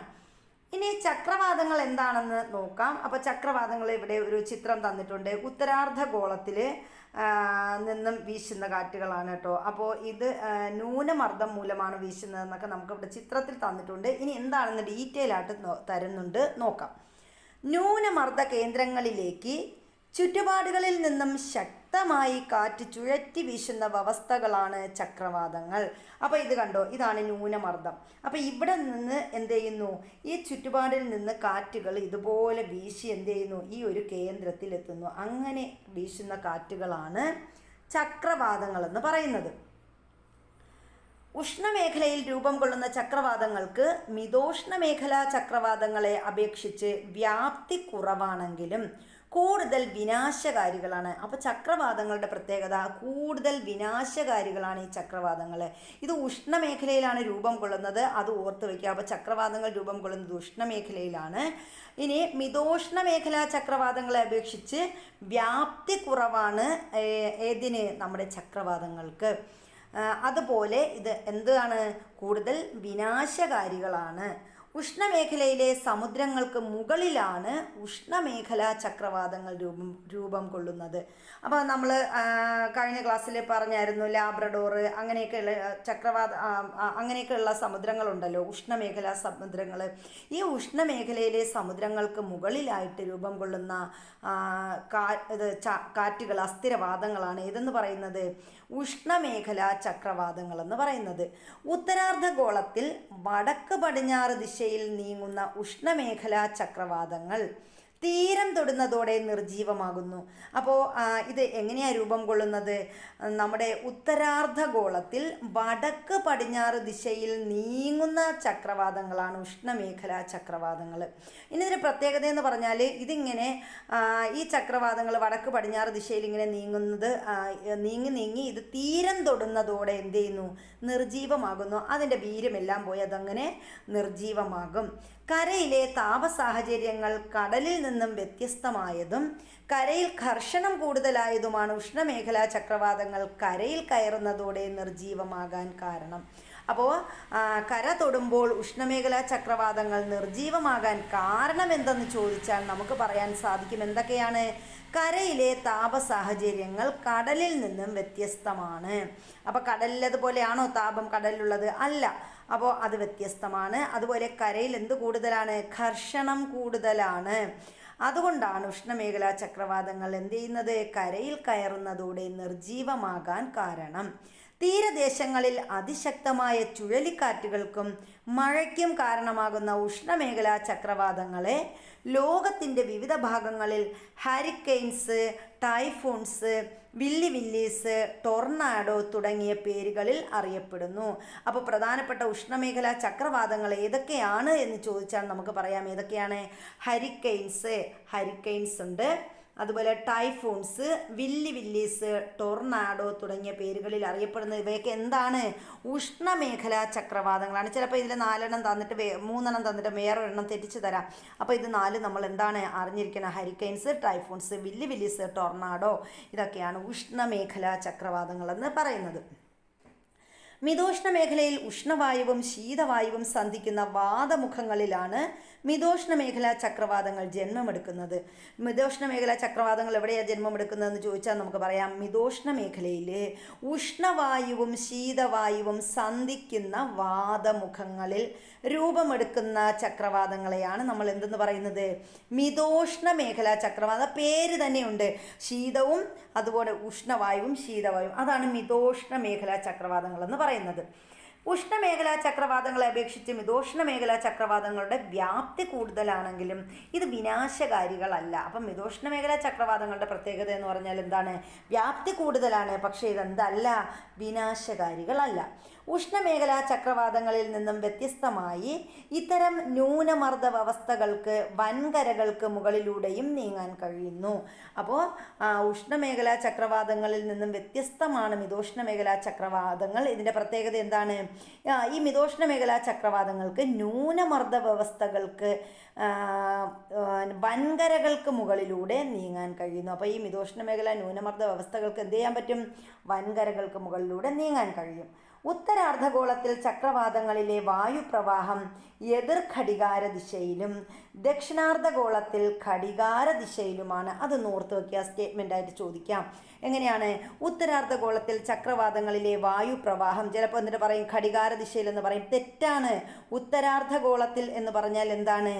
എതിർ ഘടികാര ദിശയിലായിരിക്കും. ഇനി ദക്ഷിണാർദ്ധഗോളത്തിൽ എങ്ങനെയായിരിക്കും? ഘടികാര ദിശയിൽ ആയിരിക്കും. അങ്ങനെയാണ് നമ്മുടെ ചക്രവാതങ്ങളിലെ വായുപ്രവാഹം. ഇനി നമ്മൾ പറയുന്നത് പ്രതിചക്രവാതങ്ങളെക്കുറിച്ചാണ്. എന്താണ് പ്രതിചക്രവാതം എന്ന് നോക്കാം. ഉച്ചമർദ്ദ കേന്ദ്രങ്ങളിൽ നിന്നും പുറത്തേക്ക് കാറ്റ് ചുഴറ്റി വീശുന്ന വ്യവസ്ഥകളാണ് പ്രതിചക്രവാതങ്ങൾ. അപ്പോൾ ഉച്ചമർദ്ദ കേന്ദ്രങ്ങളിൽ നിന്നും എന്ത് ചെയ്യുന്നു? പുറത്തേക്ക് കാറ്റ് ചുഴറ്റി വീശുന്നു. ഇവിടെ ചിത്രങ്ങൾ തന്നിട്ടുണ്ട്, നമ്മൾ നോക്കുകയാണെങ്കിൽ നമുക്ക് മനസ്സിലാവും എന്താണ് പ്രതിചക്രവാതങ്ങൾ എങ്ങനെയാ. ഇത് ഉച്ചമർദ്ദ കേന്ദ്രം. ഈ ഉച്ചമർദ്ദ കേന്ദ്രത്തിന് പുറത്തോട്ടാണ് എന്ത് ചെയ്യുന്നത്? കാറ്റ് ചുഴറ്റി വീശുന്നത്. അപ്പോൾ ഇതിനെയാണ് നമ്മൾ എന്തെന്ന് പറയുന്നത്? ഉച്ചമർദ്ദ, അതായത് പ്രതിചക്രവാതങ്ങൾ എന്ന് പറയുന്നത്. ഇത് കാര്യമായ അന്തരീക്ഷ പ്രക്ഷുബ്ധതകൾ സൃഷ്ടിക്കാറില്ല. ഇപ്പോൾ പ്രതിചക്രവാതം എന്ന് പറയുമ്പോൾ അതെന്താണ്? അന്തരീക്ഷ പ്രക്ഷുബ്ധത കാര്യമായ രീതിയിലൊന്നും ഇത് സൃഷ്ടിക്കാറില്ല. ഉത്തരാർദ്ധഗോളത്തിൽ ഘടികാര ദിശയിലും ദക്ഷിണാർദ്ധഗോളത്തിൽ എതിർ ഘടികാര ദിശയിലുമാണ് പ്രതിചക്രവാതത്തിൽ കാറ്റ് വീശുന്നത്. അപ്പോൾ ഏതെങ്കിലും ഒന്ന് നന്നായിട്ട് പഠിച്ചു വെക്കുക, മറ്റത് അതിന് വിപരീതമാണെന്ന് ഓർക്കുക. അപ്പോൾ ഇവിടെ ചക്രവാതമാണെങ്കിൽ നമുക്കറിയാം ഉത്തരാർദ്ധഗോളത്തിൽ എന്താണ്? ഉത്തരാർദ്ധഗോളത്തിൽ ചക്രവാതങ്ങളും ഘടികാര ദിശയിലാണ്, ദക്ഷിണാർദ്ധഗോളത്തിൽ എതിർ ഘടികാര ദിശയിലാണ്. അപ്പോൾ ഇവിടെ പ്രതിചക്രവാതവും അങ്ങനെ തന്നെയാണ്. ഉത്തരാർദ്ധഗോളത്തിൽ ഘടികാര ദിശയിലാണ്, ദക്ഷിണാർദ്ധഗോളത്തിൽ എന്താണ്? എതിർ നമ്മൾ പറഞ്ഞിരുന്ന തെറ്റുണ്ട് കേട്ടോ. ഇവിടെ നമ്മൾ പറഞ്ഞത് എന്താണ്? നമ്മുടെ ഉത്തരാർദ്ധഗോളത്തിൽ ചക്രവാതങ്ങൾ എന്ന് പറയുമ്പോൾ എതിർ ഘടികാര ദിശയിൽ, ഇവിടെ ഘടികാര ദിശയിലാണ്. അതായത് നമ്മുടെ പ്രതിചക്രവാതങ്ങളാണ് ഘടികാര ദിശയിൽ വരുന്നത്.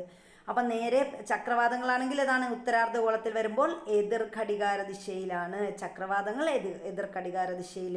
ഉത്തരാർദ്ധഗോളത്തിൽ പ്രതിചക്രവാതങ്ങൾ എന്ന് പറയുമ്പോൾ എങ്ങനെയാണ്? ഘടികാര ദിശയിലാണ്.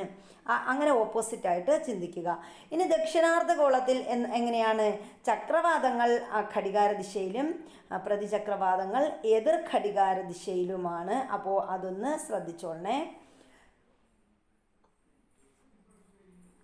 ഭൂമിയിൽ ഓരോ പ്രദേശത്തും ഓരോ കാലത്തും ലഭ്യമാകുന്ന സൗരോർജം അതത് പ്രദേശങ്ങളിലെ വായുചലനങ്ങൾക്ക് കാരണമാകുന്നത് എങ്ങനെയെന്നാണ് നമ്മൾ ഇത്രയും കാര്യം നേരം മനസ്സിലാക്കിയത്, അല്ലേ? അപ്പോൾ എന്താണ്?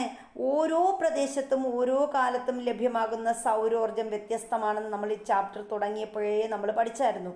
അതുകൊണ്ട് തന്നെ അതത് പ്രദേശങ്ങളിലെ വായുചലനങ്ങൾക്ക് ഈ സൗരോർജത്തിൻ്റെ ലഭ്യത കാരണമാകുന്നുണ്ട്. സൗരോർജത്തിൻ്റെ സ്വാധീനം കൊണ്ടുണ്ടാകുന്ന മറ്റൊരു പ്രധാന ദിനാന്തരീക്ഷ ഘടകമാണ് അന്തരീക്ഷ ആർദ്രത, അറ്റ്മോസ്ഫറിക് ഹ്യൂമിഡിറ്റി എന്ന് പറയുന്നത്. അപ്പം എന്താണ്, നമ്മുടെ സൗരോർജത്തിൻ്റെ സ്വാധീനം കൊണ്ടുണ്ടാകുന്ന പ്രതിഭാസമാണ് ഏത്, അന്തരീക്ഷ ആർദ്രത എന്ന് പറയുന്നത്. അന്തരീക്ഷ ആർദ്രതയുമായി ബന്ധപ്പെട്ട ചില പ്രധാന വസ്തുതകളാണ് ഇനി നമ്മൾ പറയുന്നത്. ആർദ്രത എന്താണെന്ന് നോക്കാം. എന്താണ് ആർദ്രത? ജലം ചൂടാകുമ്പോൾ നീരാവിയായി ഉയർന്നു പോകുന്നത് കണ്ടിട്ടില്ലേ? സമാനമായി സൂര്യതാപമേറ്റ് ഭൂമിയുടെ ഉപരിതലത്തിലെ എല്ലാ ജലസ്രോതസ്സുകളിൽ നിന്നും വ്യത്യസ്ത അളവിൽ ജലം ബാഷ്പമായി അന്തരീക്ഷത്തിലെത്തുന്നു. അപ്പോൾ നമുക്കറിയാം, നമ്മൾ വെള്ളം തിളപ്പിക്കുമ്പോൾ ജലം എന്ത് ചെയ്യുന്നു, വെള്ളം തിളച്ച് വരുമ്പോൾ എന്ത് ചെയ്യുന്നു, നീരാവിയായിട്ട് വെള്ളം മുകളിലേക്ക് പോകും. അതുപോലെ നമ്മുടെ ഭൂമിയുടെ ഉപരിതലത്തിലെ എല്ലാ ജലസ്രോതസ്സുകളിൽ നിന്നും എന്ത് ചെയ്യുന്നു, വ്യത്യസ്ത അളവിൽ ജലം ബാഷ്പമായിട്ട് അന്തരീക്ഷത്തിലെത്തുന്നു. അപ്പം ജലം നീരാവിയായി മാറുന്ന ആ ഒരു പ്രക്രിയയ്ക്കാണ് നമ്മൾ എന്തെന്ന് പറയുന്നത്, ആർദ്രത എന്ന് പറയുന്നത്. ജലബാഷ്പം അദൃശ്യമായി അന്തരീക്ഷത്തിൽ നിലകൊള്ളുന്നു. അപ്പം ഈ ജലബാഷ്പം നമുക്ക് കാണാൻ പറ്റത്തില്ല, ഇതെന്ത് ചെയ്യുന്നു, അദൃശ്യമായി അന്തരീക്ഷത്തിൽ നിലകൊള്ളുന്നു. അന്തരീക്ഷത്തിൽ അദൃശ്യമായി നിലകൊള്ളുന്ന ജലാംശത്തെ അന്തരീക്ഷ ആർദ്രത എന്ന് വിളിക്കുന്നു. അപ്പം അന്തരീക്ഷത്തിൽ അദൃശ്യമായി നിലകൊള്ളുന്ന ജലാംശത്തെ വിളിക്കുന്ന പേരാണ് അന്തരീക്ഷ ആർദ്രത എന്നാണ് വിളിക്കുന്നത്. ഇനി ഏതെല്ലാം സ്രോതസ്സുകളിൽ നിന്നാണ് അന്തരീക്ഷത്തിലേക്ക് ജലബാഷ്പം എത്തുന്നത്? അപ്പം നമുക്കറിയാമല്ലേ, ജലബാഷ്പം എത്താൻ നദികളാകാം, അതുപോലെ സമുദ്രങ്ങൾ, അങ്ങനെയുള്ള തണ്ണീർത്തടങ്ങൾ, ഇങ്ങനെയുള്ള ഉപരിതല ജലസ്രോതസ്സുകൾ ഏതൊക്കെയുണ്ട്, കുളങ്ങൾ, ഇതിലൊക്കെ നിന്നിട്ട് എന്ത് ചെയ്യാം, ഈ ജലബാഷ്പം മുകളിലേക്ക് പോകാം. നിശ്ചിത വ്യാപ്തം അന്തരീക്ഷ വായുവിൽ അടങ്ങിയിട്ടുള്ള അന്തരീക്ഷ ജലത്തിൻ്റെ യഥാർത്ഥ അളവിനെ കേവല ആർദ്രത അല്ലെങ്കിൽ അബ്സല്യൂട്ട് ഹ്യൂമിഡിറ്റി എന്നാണ് വിളിക്കുന്നത്.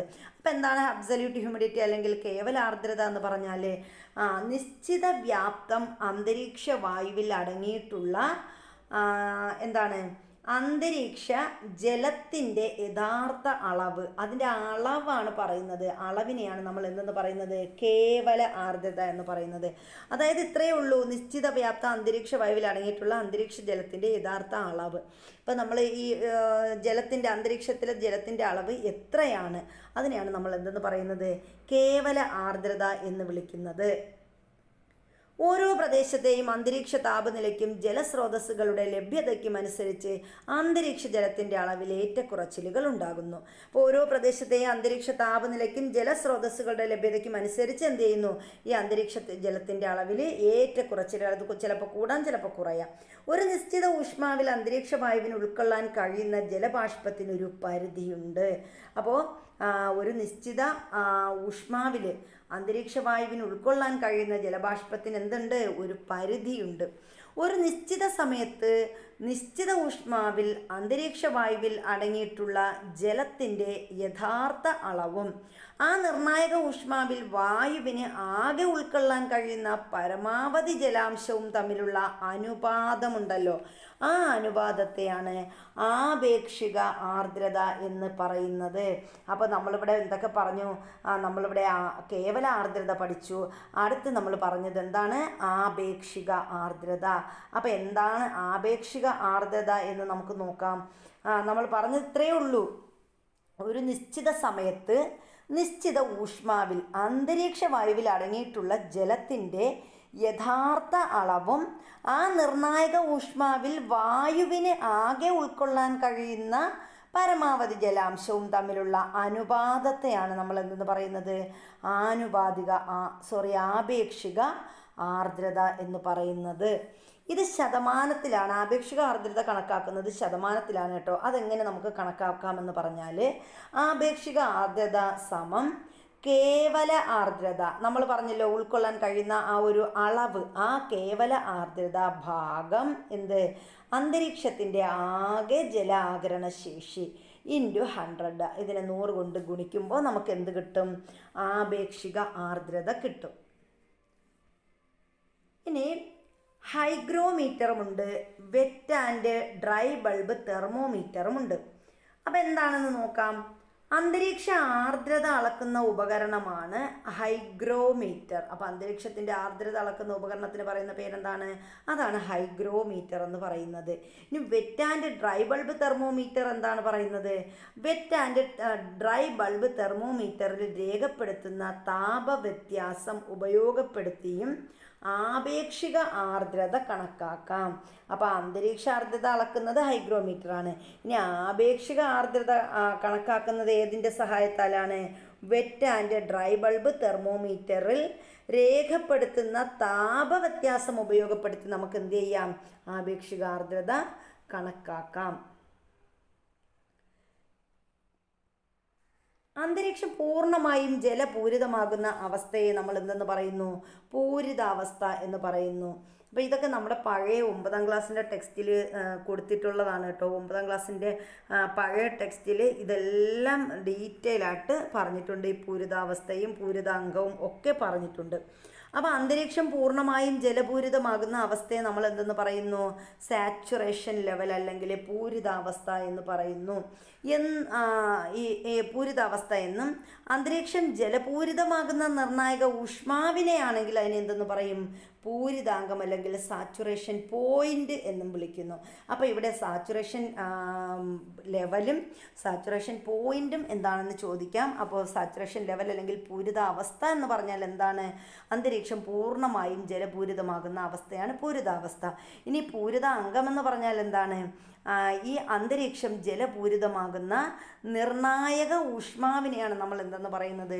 പൂരിതാംഗം എന്ന് വിളിക്കുന്നത്. അന്തരീക്ഷം ജലപൂരിതമാകുന്നതോടെ ഖനീകരണം ആരംഭിക്കുന്നു. അപ്പോൾ ഖനീകരണം ആരംഭിക്കുന്ന എപ്പോഴാണ്? അന്തരീക്ഷം ജലപൂരിതമാകുന്നതോടെയാണ് ഖനീകരണം ആരംഭിക്കുന്നത്.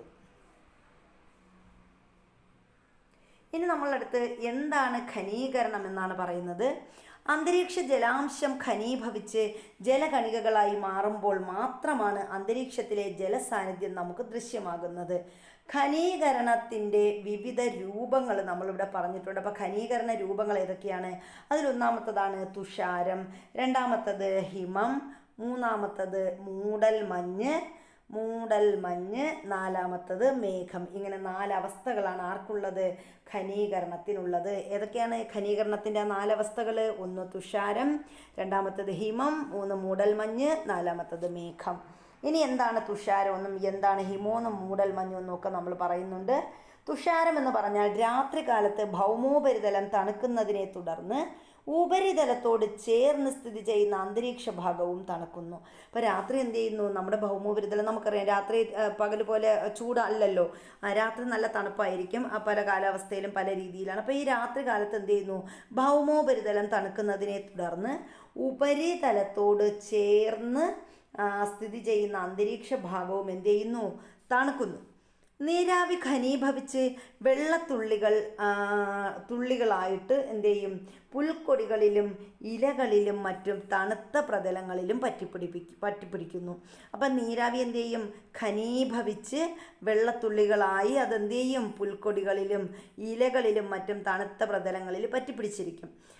ഇനി അതിനെയാണ് നമ്മൾ എന്തെന്ന് പറയുന്നത്? തുഷാരം എന്ന് പറയുന്നത്. ഇനി ഹിമം എന്താണ്? അന്തരീക്ഷ താപനില 0 ഡിഗ്രി സെൽഷ്യസിൽ താഴെയായി കുറയുന്ന പ്രദേശങ്ങളിൽ, പ്രത്യേകിച്ച് രാത്രികാലങ്ങളിൽ തുഷാരത്തിൻ്റെ സ്ഥാനത്ത് നേർത്ത ഹിമകണികകൾ രൂപം കൊള്ളുന്നു. അപ്പോൾ എന്താ സംഭവിക്കുന്നത്? അന്തരീക്ഷ താപനില 0 ഡിഗ്രി സെൽഷ്യസിൽ താഴെയായി കുറയുന്ന പ്രദേശങ്ങളിൽ എന്ത് സംഭവിക്കും? അവിടെ രാത്രികാലങ്ങളിൽ തുഷാരത്തിൻ്റെ സ്ഥാനത്ത് എന്തുണ്ടാകും? നേർത്ത ഹിമകണികകൾ രൂപം കൊള്ളുന്നു. അതിനെയാണ് നമ്മൾ ഹിമം എന്ന് പറയുന്നത്. ഇനി എന്താണ് മൂടൽമഞ്ഞ്? അന്തരീക്ഷം തണുക്കുമ്പോൾ നീരാവി ഘനീഭവിച്ച് നേർത്ത ജലകണികകളായി അന്തരീക്ഷത്തിൽ തന്നെ തങ്ങി നിൽക്കുന്നു. അപ്പോൾ നമ്മുടെ അന്തരീക്ഷം തണുക്കുമ്പോൾ അവിടെ നീരാവി എന്ത് ചെയ്യും? ഘനീഭവിക്കും. അപ്പോൾ നേർത്ത ജലകണികകളായി എവിടെ തങ്ങി നിൽക്കും? അന്തരീക്ഷത്തിൽ തന്നെ തങ്ങി നിൽക്കുന്നു. അന്തരീക്ഷത്തിൻ്റെ താഴ്ന്ന വിതാനങ്ങളിൽ പൊടിപടലങ്ങൾ കേന്ദ്രീകരിച്ച് ഖനീകരണം നടക്കുന്നതിനാലാണ് മൂടൽമഞ്ഞുണ്ടാകുന്നത്. അപ്പോൾ മൂടൽമഞ്ഞുണ്ടാകുന്നത് എങ്ങനെയാണ്? അന്തരീക്ഷത്തിൻ്റെ താഴ്ന്ന വിതാനങ്ങളിൽ പൊടിപടലങ്ങൾ കേന്ദ്രീകരിച്ച് ഖനീകരണം നടക്കുന്നത് കൊണ്ട് ആണ് എന്തുണ്ടാകുന്നത്? മൂടൽമഞ്ഞുണ്ടാകുന്നത്. മൂടൽമഞ്ഞിലൂടെ ദൂരക്കാഴ്ചയെ അടിസ്ഥാനമാക്കി അവയെ നേർത്ത മൂടൽമഞ്ഞ്, കനത്ത മൂടൽമഞ്ഞ് എന്നിങ്ങനെ തരംതിരിക്കുക. അപ്പം നമ്മൾ ദൂരോട്ട് നോക്കുമ്പം മൂടൽമഞ്ഞിലൂടെ നമ്മളിങ്ങനെ ദൂരോട്ട് നോക്കുമ്പോൾ എന്ത് ചെയ്യും?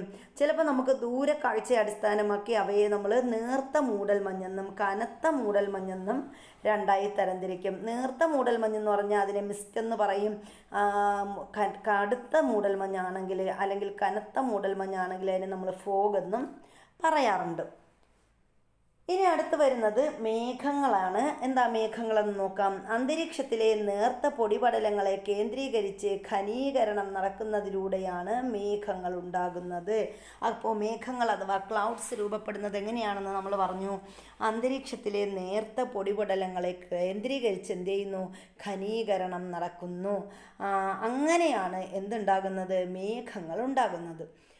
ഇത്തരത്തിൽ രൂപം കൊള്ളുന്ന ജലകണികകളുടെ വലിപ്പം 0.001 സെൻറ്റിമീറ്ററിലും താഴെയാണ്. അപ്പോൾ ഇങ്ങനെ ഉണ്ടാകുന്ന മേഘങ്ങൾ ഉണ്ടാകുന്നതിന് കാരണമാകുന്ന ആ ഒരു ജലകണികകളുടെ വലിപ്പം എങ്ങനെയാണ്?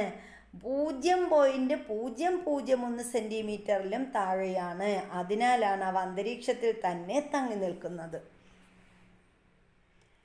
ആകാശത്ത് വിവിധ തരം മേഘങ്ങൾ നമുക്ക് കാണാനാകും. മേഘങ്ങളെ അവയുടെ രൂപത്തിൻ്റെയും രൂപീകൃതമാകുന്ന ഉയരത്തിൻ്റെയും അടിസ്ഥാനത്തിൽ തരംതിരിക്കാം. അപ്പം നമ്മൾ ആകാശത്തോട്ട് നോക്കുമ്പോൾ നമുക്ക് എന്ത് ചെയ്യാൻ പറ്റും? വിവിധ തരത്തിലുള്ള മേഘങ്ങൾ നമ്മൾ കാണാറുണ്ടല്ലേ. അപ്പോൾ ഈ മേഘങ്ങളെ എന്ത് ചെയ്യുന്നു?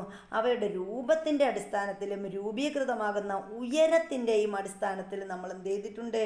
തരംതിരിച്ചിട്ടുണ്ട്. അപ്പം തെളിഞ്ഞ അന്തരീക്ഷ സ്ഥിതിയിൽ വളരെ ഉയർന്ന വിതാനത്ത് നേർത്ത തൂവൽക്കെട്ടുകൾ പോലെ നമുക്ക് ഈ തൂവൽക്കെട്ടുകൾക്ക് സമാനമായി കാണുന്ന മേഘങ്ങളെ സിറസ് മേഘങ്ങൾ എന്ന് വിളിക്കുന്നു. അപ്പോൾ ഏതാണ്? ഈ കാണുന്നതാണ് സിറസ് മേഘങ്ങൾ എന്ന് പറയുന്നത്. ഇത് കണ്ടോ, ഇതാണ് സിറസ് മേഘങ്ങൾ. കണ്ടോ, താണ്ട നേർത്ത തൂവൽക്കെട്ടുകൾ പോലെ, തൂവൽ പോലെ കാണുന്നില്ലേ? അപ്പം ഇതാണ് നമ്മൾ എന്തെന്ന് പറയുന്നത്? ആകാശത്ത് തൂവൽക്കെട്ട് പോലെ കാണപ്പെടുന്നു. ഇതിനെയാണ് തെളിഞ്ഞ ആകാശത്ത് നമുക്ക് ഈ തൂവൽക്കെട്ട് പോലത്തെ മേഘങ്ങളെ കാണാൻ പറ്റുള്ളൂ കേട്ടോ. നല്ല തെളിഞ്ഞ അന്തരീക്ഷ സ്ഥിതി, അതായത് നല്ല നീലാകാശമായിരിക്കും. അപ്പോൾ ആ സമയത്ത് എന്താണ്? വളരെ ഉയർന്ന വിതാനത്തിൽ ഇതേപോലെ ഉയർന്ന സ്ഥലത്ത് നമ്മൾ നോക്കുമ്പം എന്ത് ചെയ്യും? നേർത്ത തൂവൽക്കെട്ടുകൾ പോലെ നമുക്ക് കാണാം. അങ്ങനെയുള്ള മേഘമാണ്, ഇതാണ് സിറസ് മേഘം എന്ന് പറയുന്നത്. സിറസ് മേഘങ്ങൾ. ഇതാണ് സിറസ്. ഇനി അടുത്ത് നോക്കാം.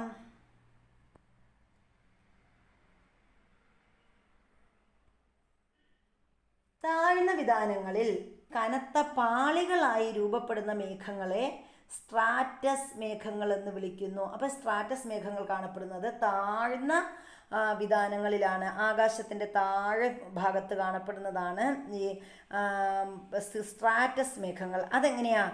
കനത്ത പാളികളായിട്ടാണ് സ്ട്രാറ്റസ് മേഘങ്ങൾ കാണപ്പെടുന്നത്. അപ്പം ഇങ്ങനെയാണ് നമ്മൾ സ്ട്രാറ്റസ് മേഘങ്ങൾ. അപ്പോൾ താഴ്ന്ന വിതാനങ്ങളിൽ എന്ത് ചെയ്യുന്നു? കനത്ത പാളികളായി രൂപപ്പെടുന്ന മേഘങ്ങളെയാണ് സ്ട്രാറ്റസ് മേഘങ്ങൾ എന്ന് വിളിക്കുന്നത്. ഇനി അടുത്ത് നമ്മൾ പറയുന്നത്, ഇവിടെ സ്ട്രാറ്റസ് മേഘങ്ങൾ തന്നിട്ടുണ്ട് കേട്ടോ. ഇത് കണ്ടോ, താഴ്ന്ന വിതാനങ്ങളിലാണ്, ആകാശത്തിൻ്റെ താഴ്ന്ന വിതാനങ്ങളിൽ എന്ത് ചെയ്യുന്നു? ഇത് ഇങ്ങനെ കാണപ്പെടുന്നു. കൂട്ടമായിട്ട് നമ്മൾ നോക്കുമ്പോൾ ഇങ്ങനെ കാണപ്പെടുന്ന മേഘങ്ങൾ പാളികളായിട്ടില്ലേ, മഞ്ഞുപാളി പോലെ തോന്നുന്നില്ലേ നിങ്ങൾക്ക്? പാളികളായിട്ട് നമ്മൾ എന്ത് ചെയ്യുന്നു? കാണപ്പെടുന്ന മേഘങ്ങളാണ്. ഇനി നമ്മൾ പറയുന്നത് ഉയർന്ന തോതിലുള്ള സംവഹന പ്രവാഹത്തിൻ്റെ ഫലമായി രൂപം കൊള്ളുന്ന പഞ്ഞിക്കെട്ടുകൾക്ക് സമാനമായ മേഘങ്ങളെ ക്യുമുലസ് മേഘങ്ങൾ എന്ന് വിളിക്കുന്നു. അപ്പോൾ എന്താ ക്യുമുലസ് മേഘങ്ങൾ എന്ന് പറഞ്ഞാൽ? ക്യുമുലസ് മേഘങ്ങളുടെ പ്രത്യേകത നമുക്ക് നോക്കാം. ഉയർന്ന തോതിലുള്ള സംവഹന പ്രവാഹത്തിൻ്റെ ഫലമായിട്ടാണ് എന്ത് രൂപം കൊള്ളുന്നത്? ക്യുമുലസ് മേഘങ്ങൾ രൂപം കൊള്ളുന്നത്. പഞ്ഞിക്കെട്ടുകൾക്ക് സമാനമായ മേഘങ്ങളാണ് ക്യുമുലസ് മേഘങ്ങൾ. അപ്പോൾ പഞ്ഞിക്കെട്ടുകൾ പോലെ കാണപ്പെടുന്ന ഉയർന്ന തോതിലുള്ള സംവഹനത്തിൻ്റെ ഫലമായിട്ടാണ് കേട്ടോ അങ്ങനെ രൂപം കൊള്ളുന്ന മേഘങ്ങളാണ് എന്ത്? നമ്മുടെ ക്യുമുലസ് മേഘങ്ങൾ. ഈ മേഘങ്ങൾ ലംബദിശയിൽ കൂടുതൽ വ്യാപിച്ച് കാണപ്പെടുന്നു. അപ്പോൾ ഈ ക്യുമുലസ് മേഘങ്ങളുടെ പ്രത്യേകത എന്താണ്?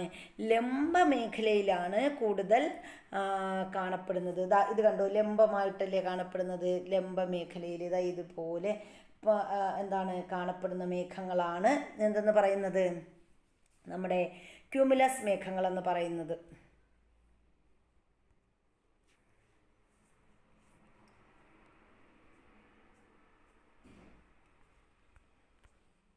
കണ്ടാലും പഞ്ഞിക്കെട്ടുകൾ എടുത്തു വെച്ചിരിക്കുന്നത് പോലെ തോന്നുന്നില്ലേ?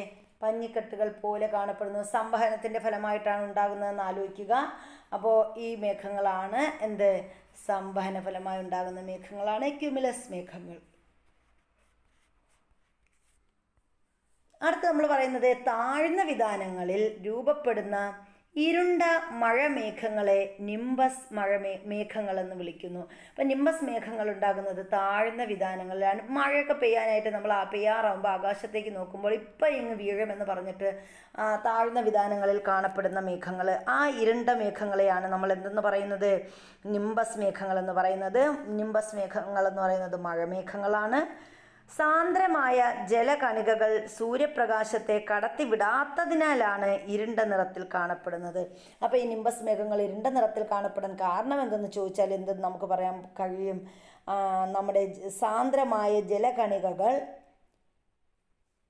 സൂര്യപ്രകാശത്തെ കടത്തിവിടാത്തതിനാലാണ് എന്ത് ചെയ്യുന്നത്, ഇരുണ്ട നിറത്തിൽ നിംബസ് മേഘങ്ങൾ കാണപ്പെടുന്നത്. അപ്പോൾ ഇവിടെ നിംബസ് മേഘങ്ങളുടെയും ചിത്രം തന്നിട്ടുണ്ട്, നോക്കിയിട്ട് പോകാം. അപ്പോൾ ഇത് കണ്ടോ, ഇതാണ് നമ്മുടെ മഴ പെയ്യാറാകുമ്പോൾ കാണുന്ന ആകാശത്തിലെ അവസ്ഥയാണ് ഈ ഒരു നിംബസ് മേഘങ്ങൾ എന്ന് പറയുന്നത്.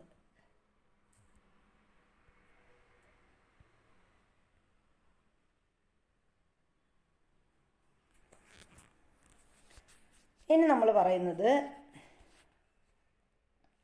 മേൽ സൂചിപ്പിച്ച മേഘങ്ങൾ ആകാശത്ത് പൊതുവെ സ്വതന്ത്രമായി കാണപ്പെടാറില്ല. അപ്പം ഈ പറഞ്ഞ മേഘങ്ങളൊന്നും ആകാശത്ത് സ്വതന്ത്രമായിട്ട് കാണപ്പെടുന്ന മേഘങ്ങളല്ല. വ്യത്യസ്ത തരം മേഘങ്ങളുടെ കൂടിച്ചേർന്ന അവസ്ഥയാണ് നമുക്ക് പലപ്പോഴും ദൃശ്യമാകുന്നത്. അപ്പോൾ നമ്മൾ ഒറ്റപ്പെട്ടായിട്ടല്ല കാണപ്പെടുന്നത്, ചിലപ്പോൾ പല വ്യത്യസ്ത മേഘങ്ങൾ നമുക്ക് ആകാശത്ത് കാണാൻ സാധിക്കും. വ്യത്യസ്ത തരം മേഘങ്ങളുടെ കൂടിച്ചേർന്ന അവസ്ഥയാണ് നമുക്ക് പലപ്പോഴും ദൃശ്യമാകുന്നത്. ഇത്തരം മേഘങ്ങളെ cirrostratus, stratocumulus, cumulonimbus, nimbostratus തുടങ്ങിയ പേരുകളിൽ വിളിക്കപ്പെടുന്നു. അപ്പോൾ നമ്മൾ പറഞ്ഞു എന്താണ്, ഈ മേഘങ്ങൾ, ഈ പറഞ്ഞ മേഘങ്ങളൊന്നും എന്താണ് ഒറ്റപ്പെട്ട അവസ്ഥയിലല്ല നമ്മുടെ ആകാശത്ത് പൊതുവെ കാണപ്പെടുന്നതെന്ന് നമ്മൾ പറഞ്ഞു.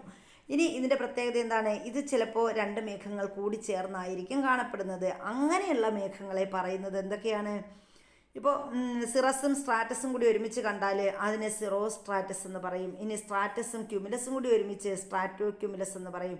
ഇനി നിംബസും ക്യുമുലസും കൂടി ഒരുമിച്ച് കാണുന്നു, അപ്പോൾ ക്യുമുലോ നിംബസ് ആയി. ഇനി നിംബസും സ്ട്രാറ്റസും ഒരുമിച്ച് കാണപ്പെടുന്നു, അപ്പോൾ നിംബോ സ്ട്രാറ്റസ് ആയി. അപ്പോൾ ഇങ്ങനെയാണ് എന്ത് ചെയ്യുന്നത്, മേഘങ്ങളെ വ്യത്യസ്ത പേരുകളിൽ വിളിക്കപ്പെടുന്നുണ്ട്. തുടർച്ചയായ ഘനീകരണത്തിലൂടെ മേഘങ്ങളിൽ ജലകണികകളുടെ വലിപ്പം കൂടി വരുന്നു. അപ്പോൾ തുടർച്ചയായി ഘനീകരണം ഉണ്ടാകുമ്പോൾ മേഘങ്ങളിൽ എന്ത് ചെയ്യുന്നു, ജലകണികകളുടെ വലിപ്പം കൂടി വരും. ഗുരുത്വാകർഷണത്തെ പ്രതിരോധിക്കാൻ കഴിയാത്തത്ര വലിപ്പം ആർജിക്കുന്നതോടെ ജലകണികകൾ മേഘങ്ങളിൽ നിന്ന് മോചിക്കപ്പെടുകയും വ്യത്യസ്ത രൂപങ്ങളിൽ ഭൂമിയിൽ പതിക്കുകയും ചെയ്യുന്നു. ഇതിനെ വർഷണം എന്നാണ് പറയുന്നത്. അപ്പോൾ എന്താ വർഷണം എന്ന് പറഞ്ഞാൽ, നമ്മുടെ വർഷണം എന്ന് പറഞ്ഞാൽ ഇത്രയേ ഉള്ളൂ. തുടർച്ചയായ ഘനീകരണത്തിലൂടെ മേഘങ്ങളിൽ ജലകണികകളുടെ വലിപ്പം കൂടി വരുന്നു. ഈ നമ്മുടെ ഭൂമിയിലെ ഗുരുത്വാകർഷണം മൂലം ഈ ഒരു ജലകണികകളുടെ വലിപ്പത്തെ വലിപ്പത്തിന് ഈ ഗുരുത്വാകർഷണത്തെ പ്രതിരോധിക്കാൻ സാധിക്കില്ല. അപ്പോൾ അതെന്ത് ചെയ്യുന്നു, ഈ വലിപ്പം കൂടുന്നതനുസരിച്ച് ഈ ജലകണികകൾ മേഘങ്ങളിൽ നിന്നും മോചിക്കപ്പെടുകയും വ്യത്യസ്ത രൂപങ്ങളിൽ ഭൂമിയിൽ പതിക്കുകയും ചെയ്യുന്നു. അതായത് മഴയായിട്ട് ഭൂമിയിൽ പതിക്കുന്നതിനെയാണ് നമ്മൾ വർഷണം എന്ന് പറയുന്നത്. വർഷണത്തിൻ്റെ വിവിധ രൂപങ്ങളാണ് ഏതൊക്കെയാ, മഴയുണ്ട്, മഞ്ഞ് വീഴ്ചയുണ്ട്, ആലിപ്പഴ വീഴ്ച മുതലായവ. അപ്പം മഴ, മഞ്ഞ് വീഴ്ച, ആലിപ്പഴ വീഴ്ച, ഇതൊക്കെയാണ് വർഷണത്തിൻ്റെ വിവിധ രൂപങ്ങൾ. ഇനി അതിൽ ഓരോന്ന് നമ്മൾ നോക്കുന്നുണ്ട്. എന്തൊക്കെയാണ്, ജലത്തുള്ളികളായി നമുക്ക് കൂടുതൽ അനുഭവവേദ്യമായ വർഷണ രൂപം ഏതാണ്, അതാണ് മഴ. ഇനി അടുത്ത് നമ്മൾ പറയുന്നത്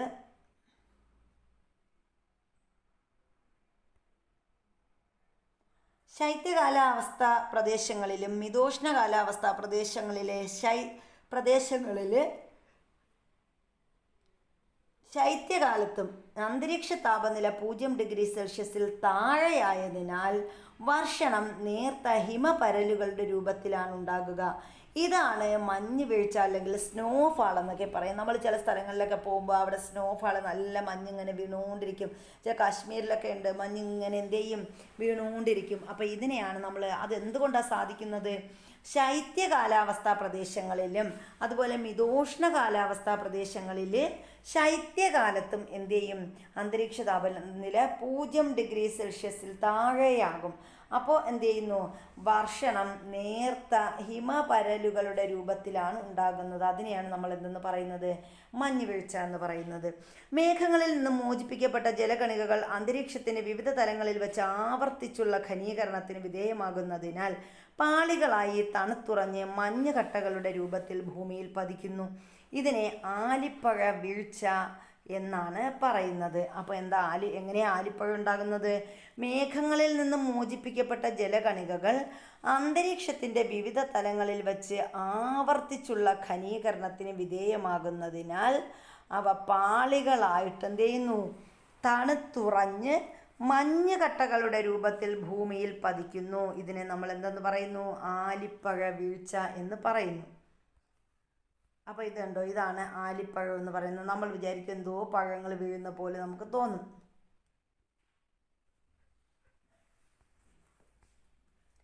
ഇനി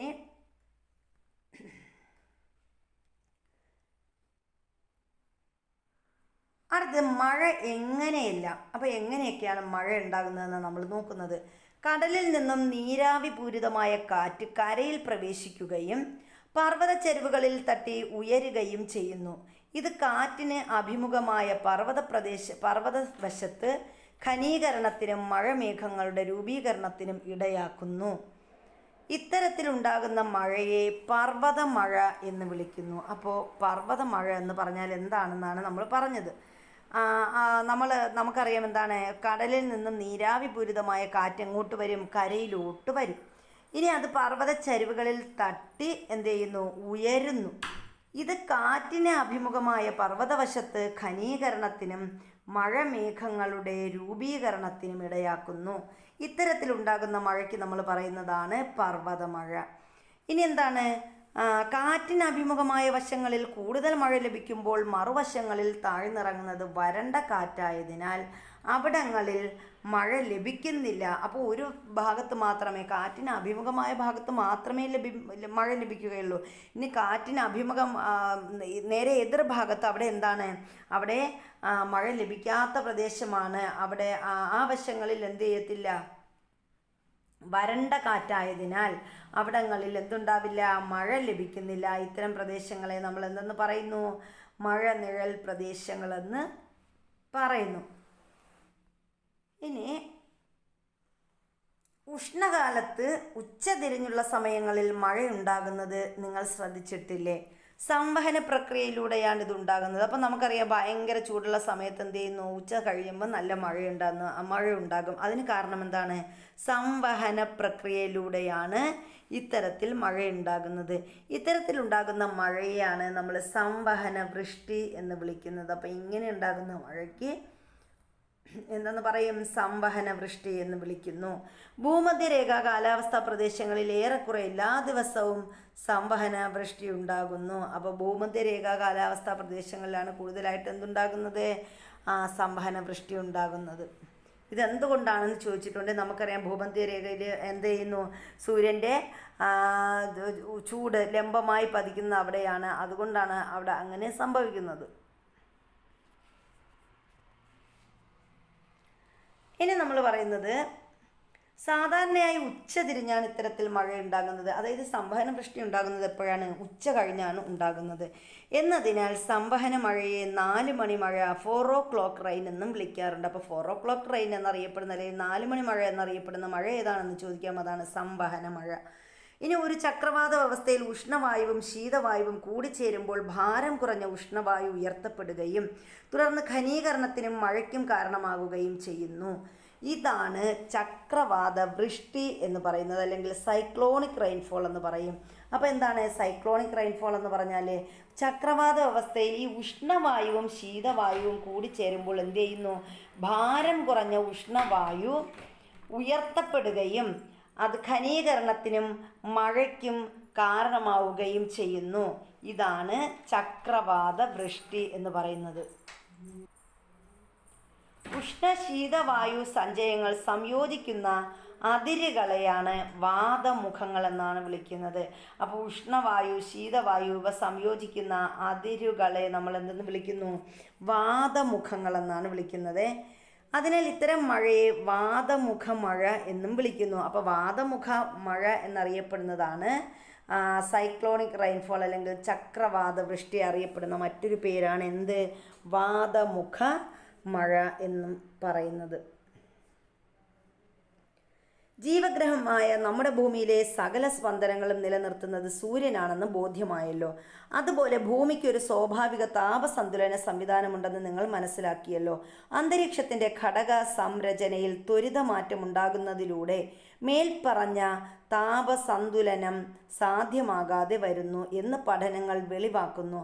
സ്വാഭാവികവും മനുഷ്യജന്യവുമായ കാരണങ്ങൾ കൊണ്ട് ആഗോള കാലാവസ്ഥയിൽ ഉണ്ടാകുന്ന മാറ്റം സംബന്ധിച്ച് വരും അധ്യായത്തിൽ ചർച്ച ചെയ്യുന്നുണ്ട്.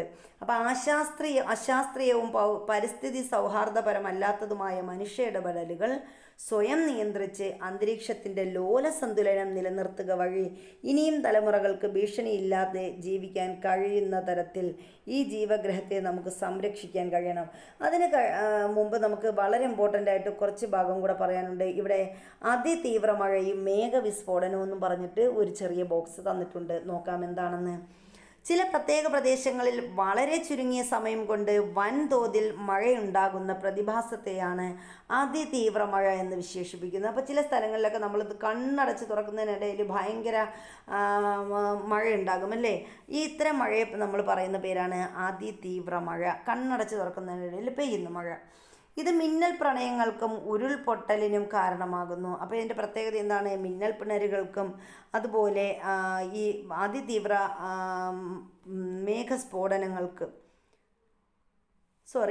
മിന്നൽ പ്രളയങ്ങൾക്കും ഉരുൾപൊട്ടലിനും കാരണമാകുന്ന മഴയാണ് ഏതെന്ന് പറയുന്നത്? ഈ അതിതീവ്ര മഴ എന്ന് പറയുന്നത്. മണിക്കൂറിൽ 10 സെൻറ്റിമീറ്ററിൽ കൂടുതൽ മഴ ലഭിച്ചാലാണ് മേഘസ്ഫോടനമായി കണക്കാക്കുന്നത്. അപ്പോൾ മണിക്കൂറിൽ നമുക്ക് എത്ര മഴ ലഭിക്കണം? 10 സെൻറ്റിമീറ്ററിൽ കൂടുതൽ മഴ ലഭിച്ചാൽ നമ്മൾ അതിനെ എന്തെന്ന് പറയും? മേഘസ്ഫോടനമായിട്ട് കണക്കാക്കും. മേഘവിസ്ഫോടനങ്ങൾ കൂടുതലും പർവ്വത മേഖലകളിലാണ് ഉണ്ടാകുന്നത്. അപ്പം മേഘവിസ്ഫോടനങ്ങൾ കൂടുതൽ ഉണ്ടാകുന്നത് ഏത് മേഖലയാണ്? പർവ്വത മേഖലകളിലാണ് ഉണ്ടാകുന്നത്. 2019 കേരളത്തിലെ കവളപ്പാറ, പുത്തുമല പ്രദേശങ്ങളിൽ സർവനാശം വിതച്ച ഉരുൾപൊട്ടലുകൾ മേഘസ്ഫോടനം മൂലമുണ്ടായ അതിതീവ്ര മഴ കാരണമാണെന്ന് കാലാവസ്ഥാ നിരീക്ഷകർ സ്ഥിരീകരിച്ചിട്ടുണ്ട്. അപ്പോൾ 2019 പുത്തുമല എന്തുണ്ടായി?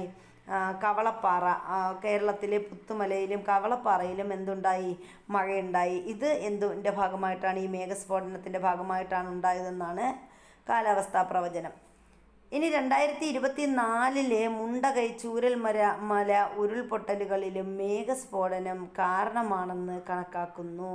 അപ്പോൾ നമ്മുടെ 2024 എവിടെയൊക്കെ നമ്മുടെ ചൂരൽമലയിലും മുണ്ടകയിലും ഉണ്ടായ ഈ ഉരുൾപൊട്ടലും മേഘസ്ഫോടനം കൂടി ഉണ്ടാക്കിയതാണെന്നാണ് പറയുന്നത്. മേഘസ്ഫോടനം വഴി ഉണ്ടായതാണെന്നാണ് പറയുന്നത്. അപ്പോൾ ഇത്രയുമാണ് നമ്മുടെ ഈ ഒരു ചാപ്റ്റർ എന്ന് പറയുന്നത്. അപ്പോൾ നമ്മുടെ ക്ലാസ്സുകൾ ഇഷ്ടപ്പെട്ടാൽ ലൈക്ക് ചെയ്യാൻ മറക്കണ്ട. അതുപോലെ നിങ്ങൾക്ക് കമൻറ്റുകൾ എന്തായാലും നിങ്ങളുടെ കമൻറ്റുകൾ കമൻറ്റ് ബോക്സിലിടുക. ക്ലാസ് ഇഷ്ടപ്പെട്ടോ ഇഷ്ടപ്പെട്ടില്ലേ കുറച്ചുകൂടി നന്നാക്കണോ അല്ലെങ്കിൽ വേറെ എന്തെങ്കിലും മിസ്റ്റേക്കുകളുണ്ടോ, അപ്പോൾ എന്ത് കാര്യങ്ങളുണ്ടെങ്കിലും കുറച്ചുകൂടി പോയിൻറ്റുകൾ പുറത്തുനിന്ന് ചെയ്യേണ്ടതുണ്ടോ, അങ്ങനെ എന്ത് വേണമെങ്കിലും നിങ്ങൾക്ക് കമൻറ്റ് ചെയ്യാം. അപ്പോൾ നമ്മുടെ നല്ലൊരു ദിവസം എല്ലാവർക്കും ആശംസിച്ചുകൊണ്ട് നമ്മുടെ ഈ ക്ലാസ് ഇവിടെ നിർത്തുന്നു. എല്ലാവർക്കും താങ്ക് യു.